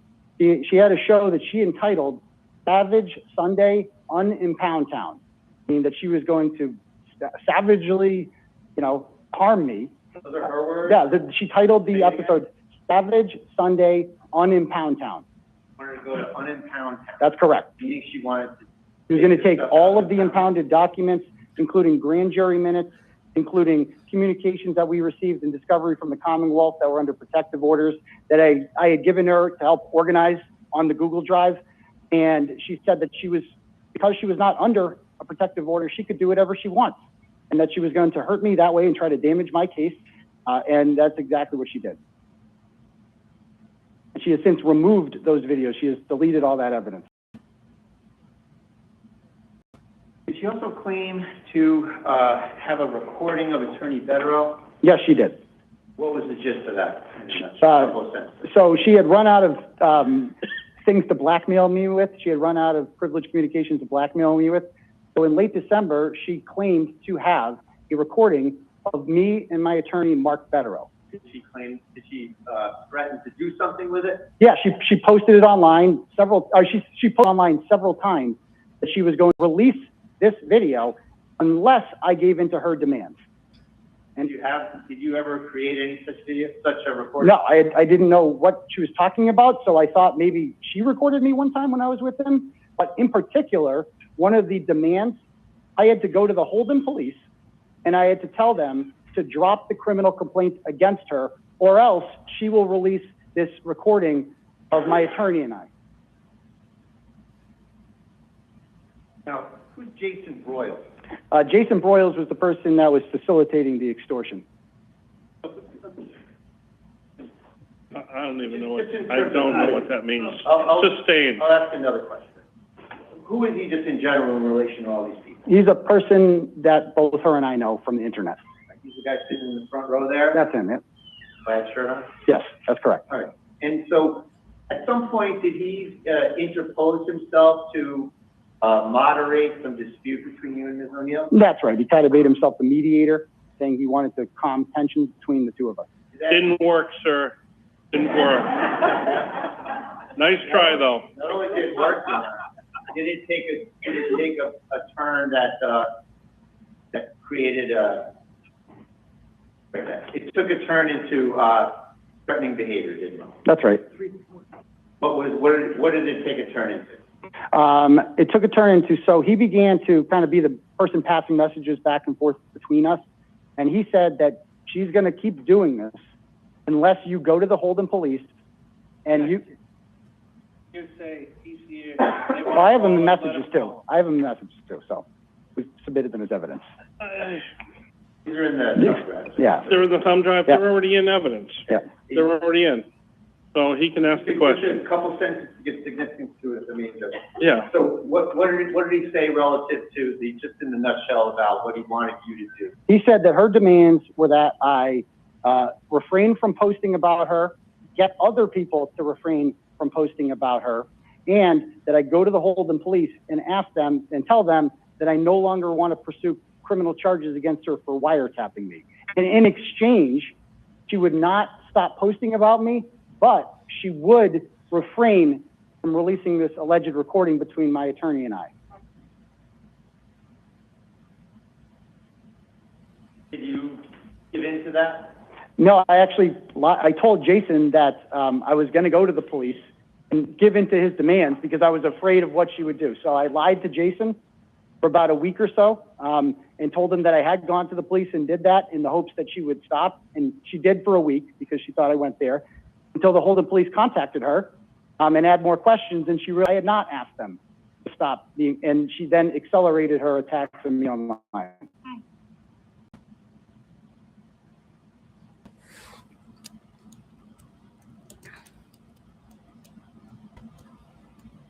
Did you report this to the Holden police? Yes, I did report this to the Holden police. Did they do anything? They did not. What did Broyles tell you about whether or not he was acting alone or on Ms. O'Neill's behalf?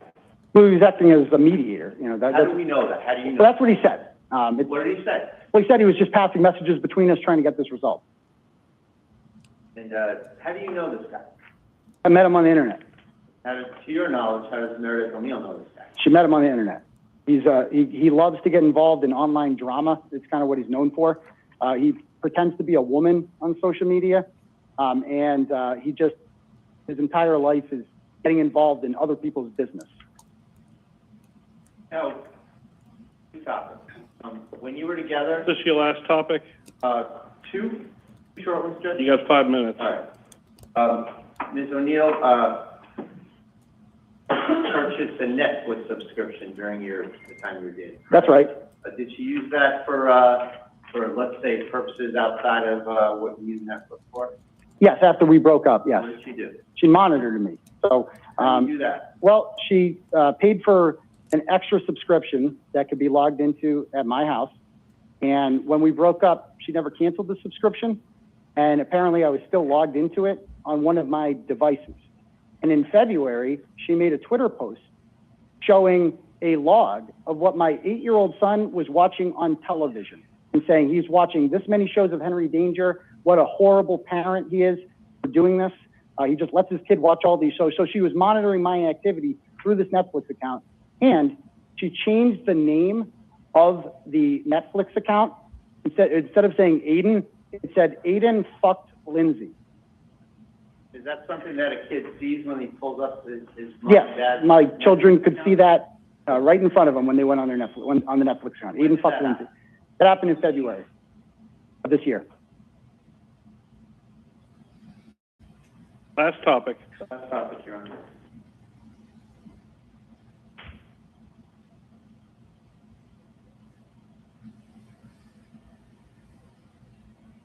Now, you recently bought a house in Holden, right? I did. And you had to get a mortgage for that? I did. Did Ms. O'Neill weigh in about her concerns about you having a mortgage? Yes. Explain. She began to post that she was going to report me to the IRS for mortgage fraud. Did you engage in mortgage fraud? No, I did not. What were the particulars? She claimed that she had reviewed my mortgage application, and that she said that I did not disclose that I had open criminal charges, and that she was going to report me to the IRS for this infraction. And this alarmed my realtor, Lindsay Higgins, because she would lose out on the commission if the home sale didn't go through. And so Lindsay messaged her, asking her to stop pleading with her. Is this all in the record? Is this all in evidence too on some of these tapes? Some of it is, Judge, and this is my last couple of questions. Go ahead. Thank you. So, is Ms. O'Neill interfering with your relationship with your realtor to buy this house? Yes, she was attempting How so? She was attempting to prevent the home purchase by fraudulently reporting me to the IRS for mortgage fraud. What was she doing to this third-party realtor that's got nothing to do with your world? What was she doing to her? Well, she and her friends began to post my realtor's name, picture, information out there, and accused her of also participating and facilitating in the mortgage fraud. And in the text messages, she told her, well, if you didn't commit mortgage fraud, then you have nothing to worry about, but Aidan's going to get his. Aidan's going to you know, Aidan's, the worst is yet to come for Aidan, something of that nature. So how do you know who did she communicate and how did you find out about Well, it? she posted on Twitter and on YouTube that she was going to do this. Yep, and the communications with my realtor are between her and, you know, I have those, I've presented them as evidence, but other things, the threats to report me for mortgage fraud were on her Twitter account, which has 14,000 followers, which is a pretty substantial number. Okay. I'm bringing it on home if I may, Judge. So in terms of all these things, the postings, the threats, the interfering with your home purchase, everything else that we've just been talking about, how has that affected your state of mind relative to your, I just have one moment, Your Honor. How has that affected your state of mind about, and this is Judge 209A, Section 1, definition of coercive control. Thank you. Will you start with the first sentence on that? Sure. Pattern of behavior intended to threaten, intimidate, harass, isolate, control, coerce, or compel compliance. How has that affected your state of mind relative to those things? Oh, I feel like throughout, I always felt so scared waking up every day about what she was going to do next to try to hurt me. And I would do anything. I called her on December 13th crying like a child, begging her, please stop, please stop. I had taken down all of my online postings about her, and I said, I never will post about you again. I'm sorry for everything. I'm sorry that this happened. I'm sorry this all blew up. You win. You can do it. Please just stop. And she said, no, I'm going to continue to do this because you fucked with the wrong person. And unbeknownst to me, she recorded that entire conversation and has played segments of it of me crying in that phone call. So the incidents relative to the reckless driving, relative to going to your house and covering herself in blood, how has that affected your sense of physical safety and autonomy? I feel like I'm being watched by her constantly. No, that's my question. Mm-hmm. Driving recklessly 100 miles an hour, tailgating, and showing up at your house Mm-hmm. in your bed covered in blood. How did those two incidents affect your sense of risk of physical harm? Did they reduce your Did they reduce your sense of physical safety or autonomy?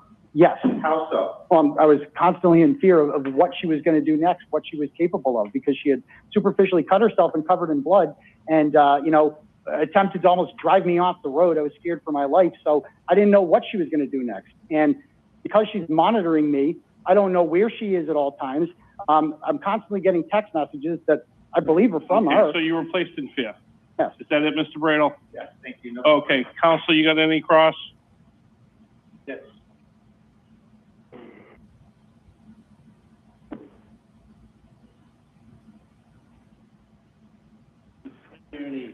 Kearney.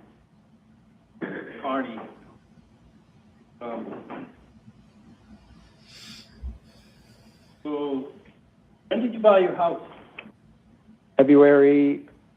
March of this year. March A month ago. 2026? Yeah. So when you said that she was at your house where was your house that you say she was at, covered in blood? It was in my town of Holden, Where is that?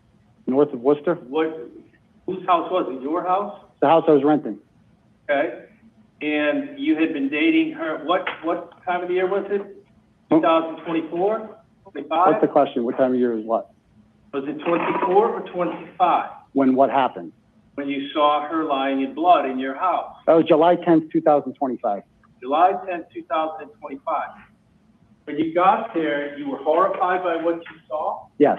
Did you call the ambulance? No. Why not? Because she said she just wanted me to comfort her and be with her. Okay, so that was good enough for you. Yes. Okay. So it wasn't so bad that you felt you needed. All this talk about it was horrifying and blah, blah, blah, blah, blah. You kind of ad-libbing here, right? No, it's pretty horrifying finding somebody crying in your bed covered in blood. And you think she did that because of you? Yes. Because what, she wanted to be with you? Yeah, she doesn't let men leave her. That's her pattern. Is that it? Okay, so it's your feeling that she's so magnetized to you, and you're so charming that she just doesn't want to leave you, and that's what this is all about. She did not want to leave me. That's correct. Did not want to leave you, but you did, right? No, I left her. I broke up with her. You left her? I dumped her, Oh, correct. okay. Very good. Now you are petrified, right, is your testimony today? I'm scared of what Scared she, of her. that's correct. Very frightened. That's correct. And, you said that, you know, you went to the Holden police several times about her conduct, right? That's right. When was that? Early December? Early December, and before that too, right? No. October? October? No. It's okay, well, you know the facts better than I do. I'm just asking the question.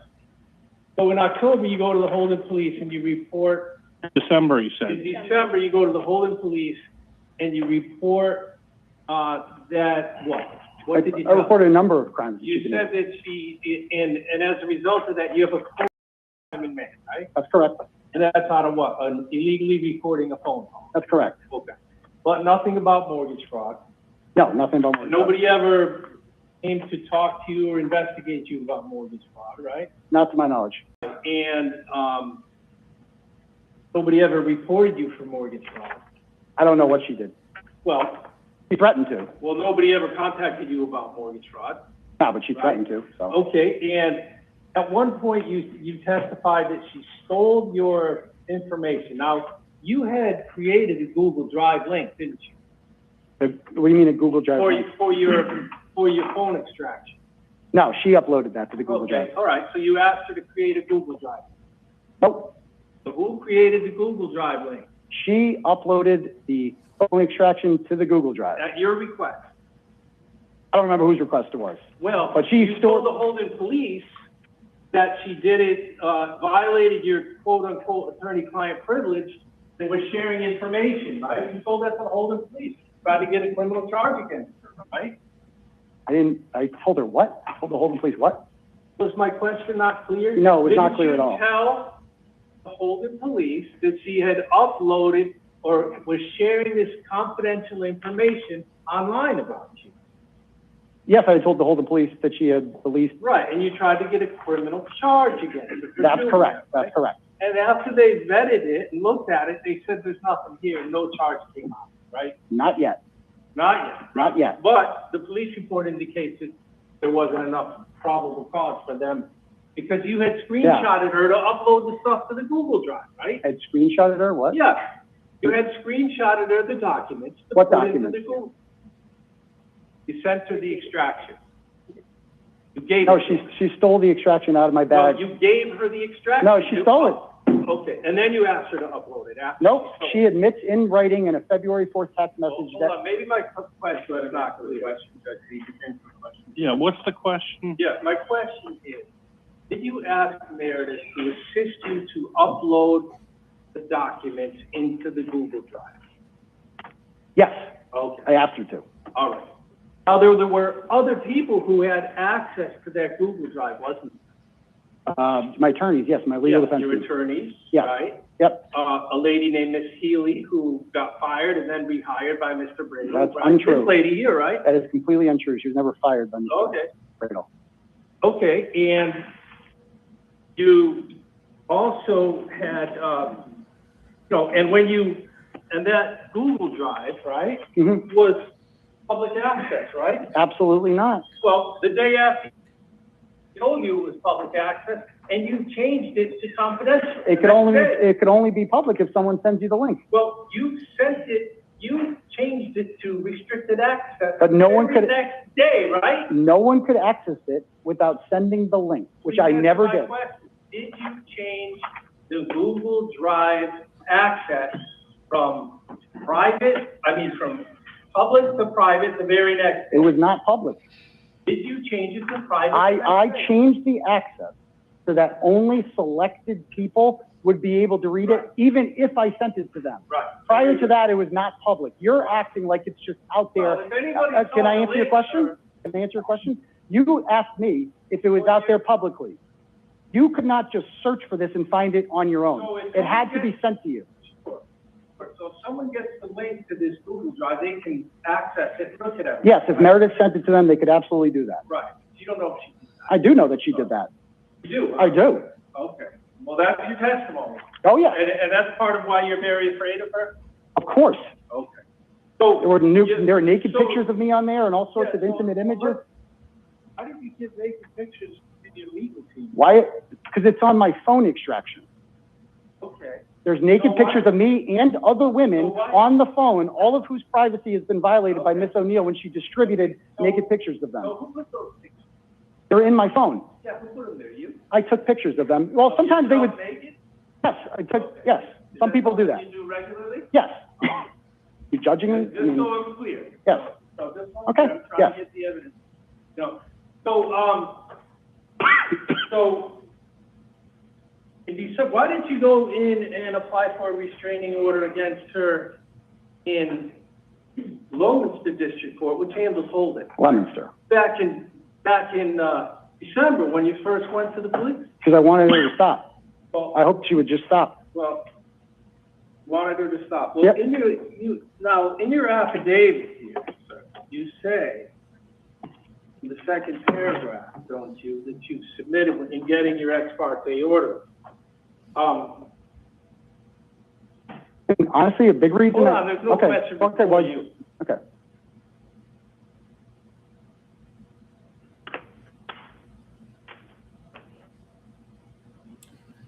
This can be 1 second.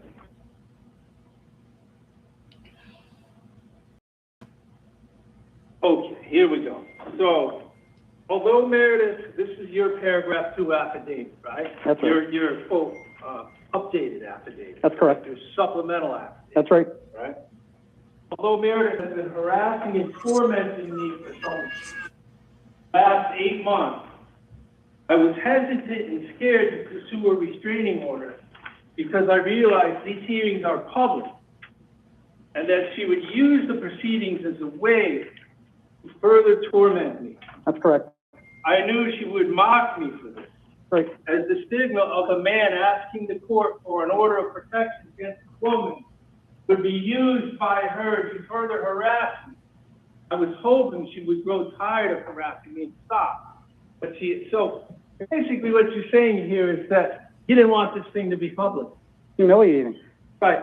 So what you do is last Friday, after I filed a motion to have this impounded and keep all these people out, you posted on your show and on Twitter, hey, the dumb lawyer's motion got denied. Everybody should have time for the hearing because you're so afraid Nope, of it that's being not what public, that's right? not what I posted. Hold on. Isn't that what you did? Nope. Question is that.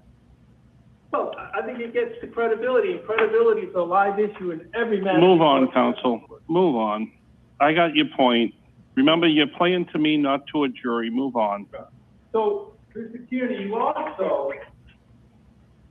the day you got your hearing before Judge, your ex parte order, right? Mm-hmm. You went home that night or early the next morning. I don't know because I don't watch it. And you posted on there that you got the order as a text, right? I don't remember exactly what I Okay, said. well, maybe perhaps this video will help you out. Why don't you keep that up?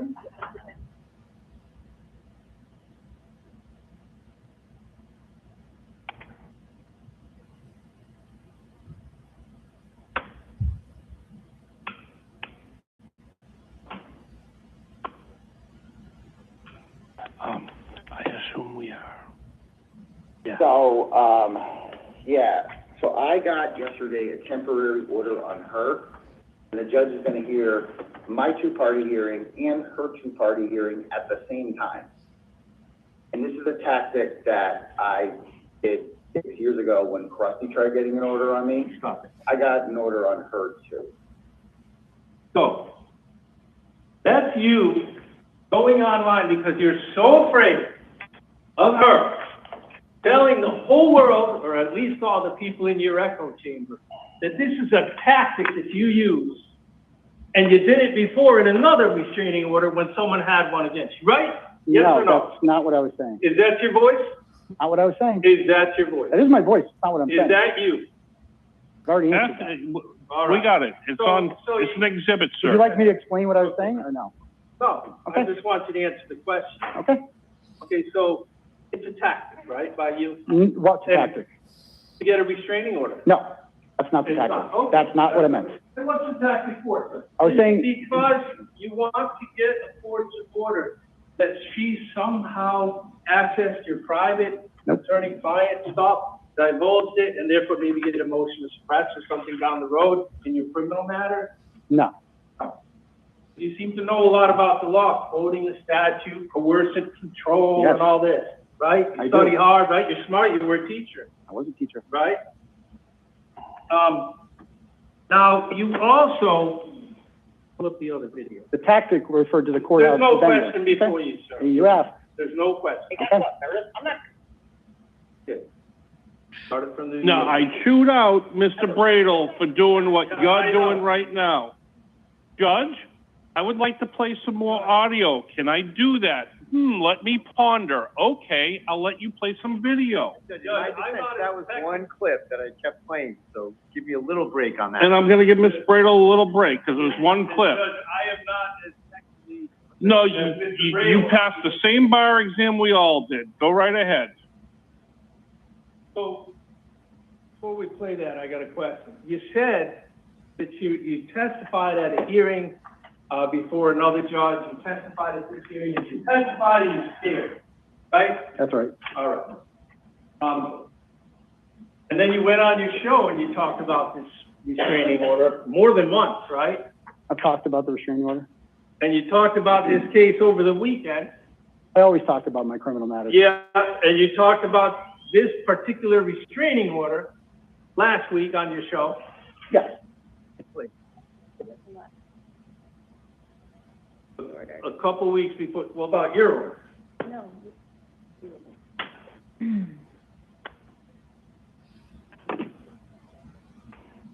Okay, go ahead and play it. What are we playing? This is a video, Judge, of him saying that he's not afraid of my client, Okay. in direct contravention of what he said here today. Before you got the order, I want to misrepresent we're playing this after you got the order. You don't And guess know. what, Meredith? I'm not going to fucking jail, ever. Get that through your thick fucking head. I'm not going to jail. Understand that. I'm not scared of you. I used to be able to hear you in December, right? Like, what could this bitch do? You can't fucking hurt me. There's nothing you can do to fucking hurt me. So you should give up. You should give up. You can't fucking hurt me. You're done. Your days of terrorizing me are fucking over. Your days of the emotional manipulation and shit like that used to worry me. Okay, stop the Not video. anymore. You can't fucking hurt me. I'm too fucking strong for you. So, you're not afraid of her? Hurt me legally, Right. not physically, Right. legally. Yeah, right. You're Right. not afraid of her legally either. She ran out of screenshots to share. I'm not afraid of her legally Well, anymore. she doesn't go online anymore, right? Sure she does. She has all sorts of burners. But she does. Oh, yes, many.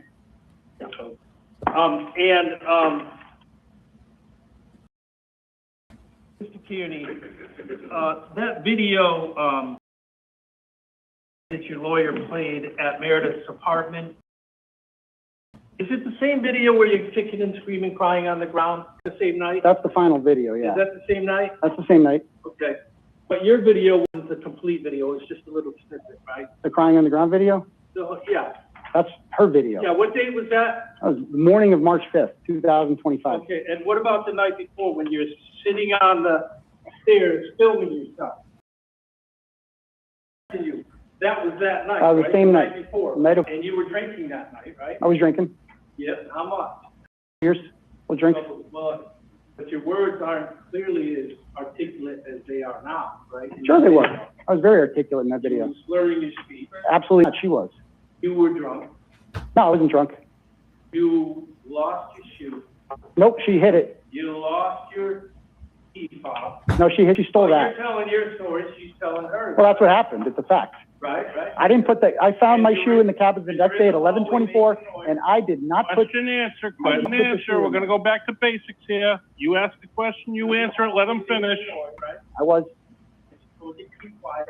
I wasn't making noise. I was just documenting what happened. Told you to keep quiet. She told me to keep quiet? No, she told me that she was gonna tell people You to hit her. document your whole life.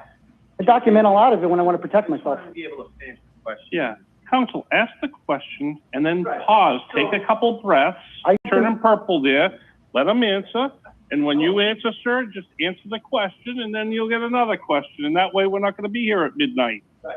And you say that you told, in answering one of Mr. Brado's questions, you said that you don't control people through your website, right? Yeah, You can't direct people to do things. I can try. You can try, and oftentimes it's successful, right? Sometimes it is, sometimes In it's fact, not. you got in trouble for that, for doing stuff over during the Kearney trial, right? Don't know what- Pending felonies against you for witness intimidation as a result of that, right? What? Listen to the question. It's a question, what? The repeat it. question is, it's true that you actually do control people through your turtle show, right? Absolutely. You ask them to do things and they do things. That is 1000% untrue. So let's bring it back to Friday. Friday, we were here, right? Yes. And, on Saturday, Friday night, you posted, something on the internet. It said, the lawyer's motion to keep this hearing private was denied. As Correct. suspected, it was a stupid motion, right? It's a very stupid motion, that's right. Okay, I'll own that. Good for you. And you said, now, at that Friday hearing, there was maybe 3 people present who came in support of you, right? Support of me? Yeah. That was like 20. Okay. So, in that post, you say, all are invited, noontime, come to South Boston District Court. No, I don't say that. Well, that's what you say in the post, isn't it? Let me see it. Show it to me. Got it? He said it this morning, though. Yeah, this morning, right? I This said morning what? you said that. Let's hear it. I don't remember saying that. Tell me. Yeah, Okay, move on. yeah, do we have to pull it up? Okay. So, Mr. Kearney, you brought it up, but you had a restraining order against another woman, right? Who? Yes or no? Did you have a restraining order, or did she have a restraining order against you? I have a... Okay, Did which- another woman have a restraining order against you that you went to trial on? Yes, Right. And why did she get a restraining order against you? because she said that I hit her or pushed her on the couch. Right? And that you were posting about her on the internet, right? No, it was mostly because I pushed her on the couch. Right? And That's you're what she going said. I did not actually do that. And you went on the website and you and Jessica shot the case and about this woman, right? Yeah, we talked about her. And she got her order extended because you were doing things to. Nope, the order was denied. It was not extended. The wrong Yeah. information. Well, you went to trial on it, right? And I was acquitted. Well, I went to trial for violating the order, Right. and I was acquitted. So there was at least probable cause to believe you violated the order, right? Sustained. Now, you also, since this was a temporary order issued, you've been online posting about this case. Right? Yeah, I talked about my case. Yeah, this case, Yeah, I talked about all my cases. and about Meredith, He's involved in the case. right, and saying terrible things about it, Like what? like talking about sex and stuff. Sex and stuff? Yeah, What do you mean specifically? well, you went online with Jess Machado, and you're talking about her having sex with you, right? That was back in November. Yeah. Yeah. And last After night, she posted the video of hold the on, crime. And last night you talked about sex videos on your show, right? What about him? About Just, involving did her. you or did you not? I don't sir? remember. Sir, time out. Did you not last night show and talk about sex with your party opponent? I do a 3.5-hour show. I don't Yes. remember everything that So I you talk don't about. remember, I don't that's remember. his answer. You don't remember. I don't remember everything that I talk about on the show. Pull it up. Videos of me and her. May I? I'm sorry, I didn't mean to. You can play it. Go ahead, start it from the beginning. You're not playing 3.5 hours. It's like 20 seconds. Videos of me and her. She made me take them one time. I didn't answer her. She wanted to do it. This day, go watch them. It's too awkward. I can't. Yeah. So you're talking about sex videos, right? Yeah, but how I never watched them. Right, okay, how you never watched them. But you're talking about sex videos. involving her on your show. I was talking about how she released 6 How many videos. people follow your show, if you know? I don't know. The testimony's been 200,000. Is it above or No, under? not, I wish. Not that many. Okay. Not that many. And how's it even relevant? Okay, ask a question. Are you almost done here? I'm getting there, Judge. Well, you're losing your right to give a closing statement, and I'm going to have you file whatever you're filing by 8 a.m. tomorrow morning at this courthouse. So it's your time you're playing with. Yeah, no, I hear you, Judge. And, you know, you gave Mr. Bradle No, 3 hours. I'm just applying a little pressure. I'm not telling you what to do, sir.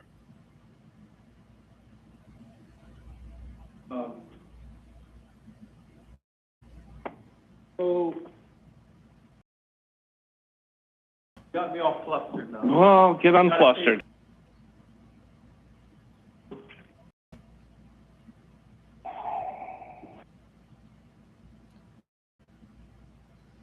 And while he's taking a breath, we're going to put the other affidavit into evidence. I got a nice note from the clerk saying both affidavits will be in evidence, okay? Okay. And I think that, to overly comprehensive here, but each side I think has 2 affidavits. Huh? Each side I think has 2 affidavits. They do. That's right. So we have her 2, and we'll make sure we have your 2. Thank you, Madam Clerk, for that. Oh, yeah. Yeah, so you were talking about her driving, right, and how you were petrified. Yep. March of 2024, right? October of 2024. October of 2024. That's right. And now it's 2026, right? April. Yeah. And why didn't you go earlier to get a restraining order? We talked about this already. I was hoping she would stop on her own, and I thought, Yeah, well, and also the stigma of being a man trying to get a restraining order against a woman is something that she would mock me for. A lot of this information is very private and intimate. It involves nudity, sex, all sorts of things. yeah, but who puts it out there? You do. She did. She released my phone extractions. You do. Oh, she did. Well, you gave it to her. To help with my legal case, not to distribute naked pictures. Well, in your opinion, to help with the legal. No, it's But a you fact. shared it with other people too. Excuse me? You shared it with other people. No, she did. And you shared all kinds of confidential legal stuff about what's going on with your criminal cases. I believe your testimony was with the internet, right? No, You talk about your cases all the time. not the confidential privilege stuff. Oh, Only her. okay. And so, but notwithstanding the fact that you're petrified, you still dated her from March of 2024 until June of 2025 when you broke up with her. Yeah, I was right? scared to break up with her. It was through a course of control. You were scared to break up with her because you're coerced and controlled. That's correct. Not as a tactic you gave to get a restraining order, but because you feel like you're being coercively controlled. No, the tactic was the venue of the courthouse, not getting the order itself. Oh, yeah. Why? Is that because you're striking out in holding? No, it's because it would be easier to hear this all in front of the same judge than go into 2 different courthouses. Thank you for asking. He said, thank you for asking. Oh, you're very welcome. I'm on. Thank you.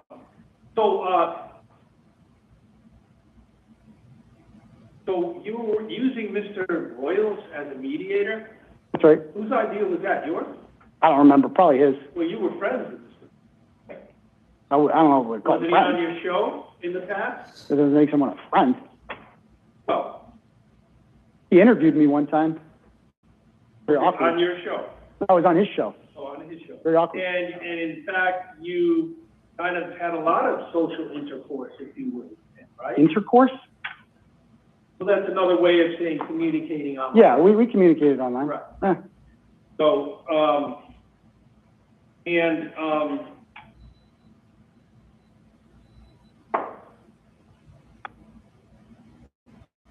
and you spoke with him about, with Mr. Broyles about the mediator, threatening to get her fired. No, I said if she keeps this up, she's going to get herself fired. Right, and you went online on your show, and you said, hey, everybody, and you gave her place of work, Nope. right? Nope. You told everyone State Street Mayor, right? That's it. State Street, she Mayor? works at State Street, right?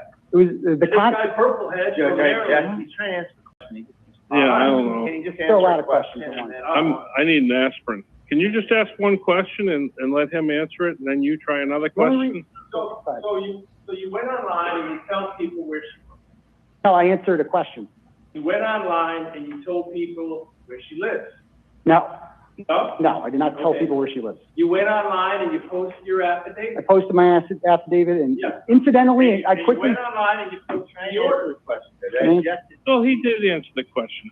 Cut him off, though. He's trying to answer the question. He's cutting him off. Incidentally, while showing my affidavit, I realized that her address was not redacted, and I quickly scrolled by it, but she was watching and screenshotted it. But as you know, everyone produces. Is it off now? It's not up there? Yeah, I mean, I can blur it out. I mean, I have the ability to blur it out whenever. I didn't even realize it was up there somehow. It's out on the internet. Was that? It's out on the internet. It's on the internet, yes. Right, yeah. So you put it there. I put it there. Yeah. Her address your is all over website. the internet. Through your website. No, through the public court filings. Right, okay. They were posted long before Yeah, that. okay. So.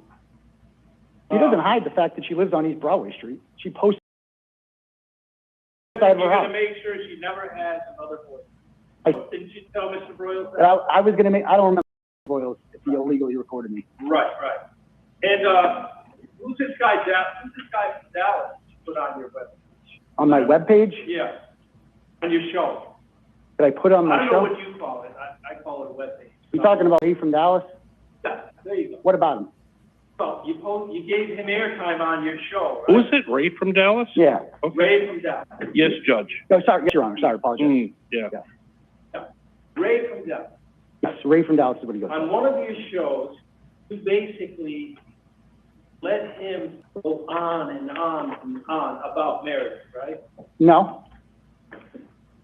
He has his own show where he does Can we that. call that up real quick? Ray has Hold his- on, before you stop, you're gonna stop playing me audio of some guy, Ray from Dallas? Judge, it's on his show. I don't care what Ray from Dallas said. It's in evidence. I'll listen to it, okay? I'll listen to Ray from Dallas. But in that Ray from Dallas is making all kinds of horrific, sexual innuendo, murder threats. Murder threats? No. Yeah. No. I'll kill that bitch. I'll kill Nope, that. absolutely not. You're making that up. I'll make sure that fucking poor has to sell her body. That's what Purple Head said on his side. Wait a second, we're talking about Dallas, is that the same as Purplehead? No, that's another guy that would. Okay, can you focus for a second? Can we, Very prejudicial. Third-party people. These People weigh in. sub-counsel, make it pertinent to the case we're doing here? Give these people, Um, you think, well, it's in evidence, so they're gonna play your show, Yeah. and then you put them up, you post them up, and you say things like,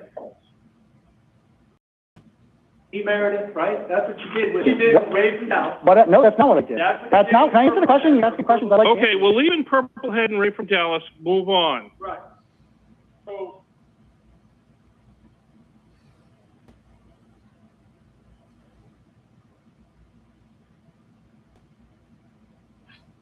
Did you ever tell the police that my client, threatened to, call them, committed mortgage fraud? Not report that. Right, right. You had ample opportunity in Holden to report that. Why would I report that to the police? Is it a crime against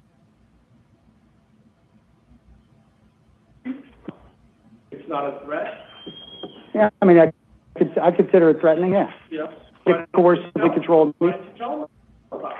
Told the police about it and move on. I was gonna deal with it in this courtroom. So.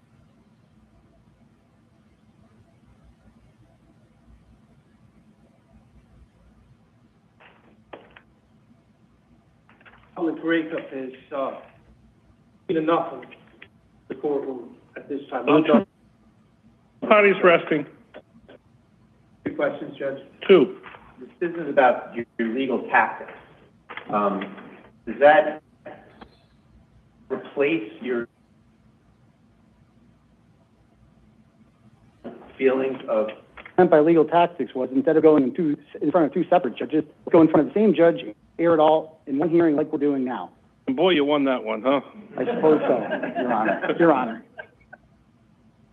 And then the other one is, you get online and say, I'm not scared of you. Put that in the context of this hearing. Where does that land today? And why did you say it when you said it? And when did you? Well, what I said was that I'm not afraid of her sending me to jail. That's the audio clip send, because run out of material to use to blackmail me and harm me. She's run out of screenshots to post and threaten me with. As far as a physical threat goes, I am constantly in fear of what Meredith will do to me next, whether she's following me, whether she'll come to my house. She knows where I live now. She knows the new home I bought. She's posted it online. She knows. Does the physical threat situation come from the threats to report you for false crimes? Physical threats? No. From what? The physical harm is from the incidents when we were driving and she almost drove off the road going 120 miles an hour. What do you think she was going to do that? Was she intentional? I thought she was going to crash the car intentionally. What about showing up at your house covered in blood? That's 6. You told me 2. That's 6. He can finish this one. What does that make? What does that have to do with you feeling in fear of being harmed by her? Well, that's the actual physical fear. You know, her cutting herself superficially, intentionally to do something like that. Anybody who's capable of something like that scares me physically, very much so. Okay. Gentlemen, is there any way, I'll give you till Wednesday, close of business Wednesday, 5 pages or less. Deal with both issues where your client is both the defendant and the plaintiff, okay? Deal with both, 5 pages or less. I'm gonna leave the Boston Municipal Court Central Division on Wednesday and drive over here and pick them up if they're here, and if they're not, that's okay too. It's gonna take me a little bit of time.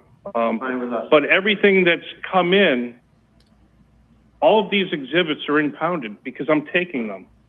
And no one's gonna have access to them because I'm gonna have them.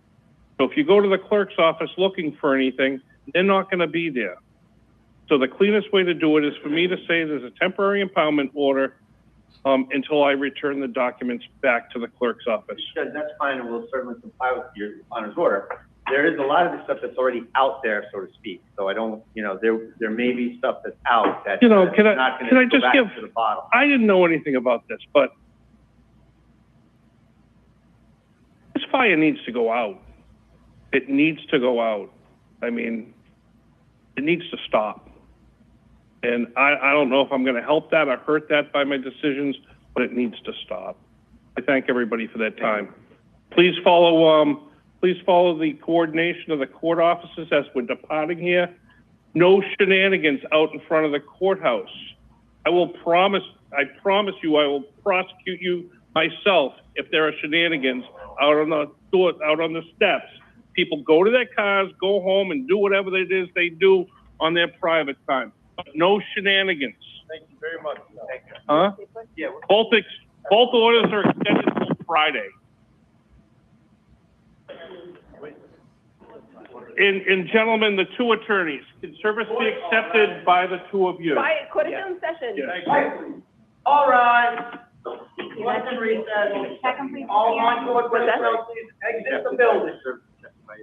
What is, I don't know what, whoever, I don't know what. When you serve the orders, you just write on them. Service accepted by attorney for order. Thank you. to the email. Counsel, I want to make sure I have the other affidavit that you mentioned. Okay, so the jet 5 pager. I want to make sure we got it. There's a 1, lot of 2, garbage. 3, 5 pager. 4, 5, yeah, dated 3/30. 58 pages, you know, affidavit and then. Okay. I think that's on the thumb drive, but I'll. Is it on the thumb drive? Okay. I don't have that printed out. All right, we'll email it with a copy to council. Is that okay? CM? I hope that we can get it. How do you If want to do it's it? 50 pages, you could try to email it. Oh, right. Check and see if it's on the thumb Oh, drive. we have a Dropbox thing too. No, I don't. I don't think that they let us What do you do want that. to do? As long as For better or worse. It should be a PDF already signed. Right, we don't. So, do you think it's on the thumb drive that you previously I'll provided? compare it to, send it to me via email. Yeah, but it's not. It's an unsigned copy. Sorry, it's agreed to, correct? Well, I have to compare it to the one.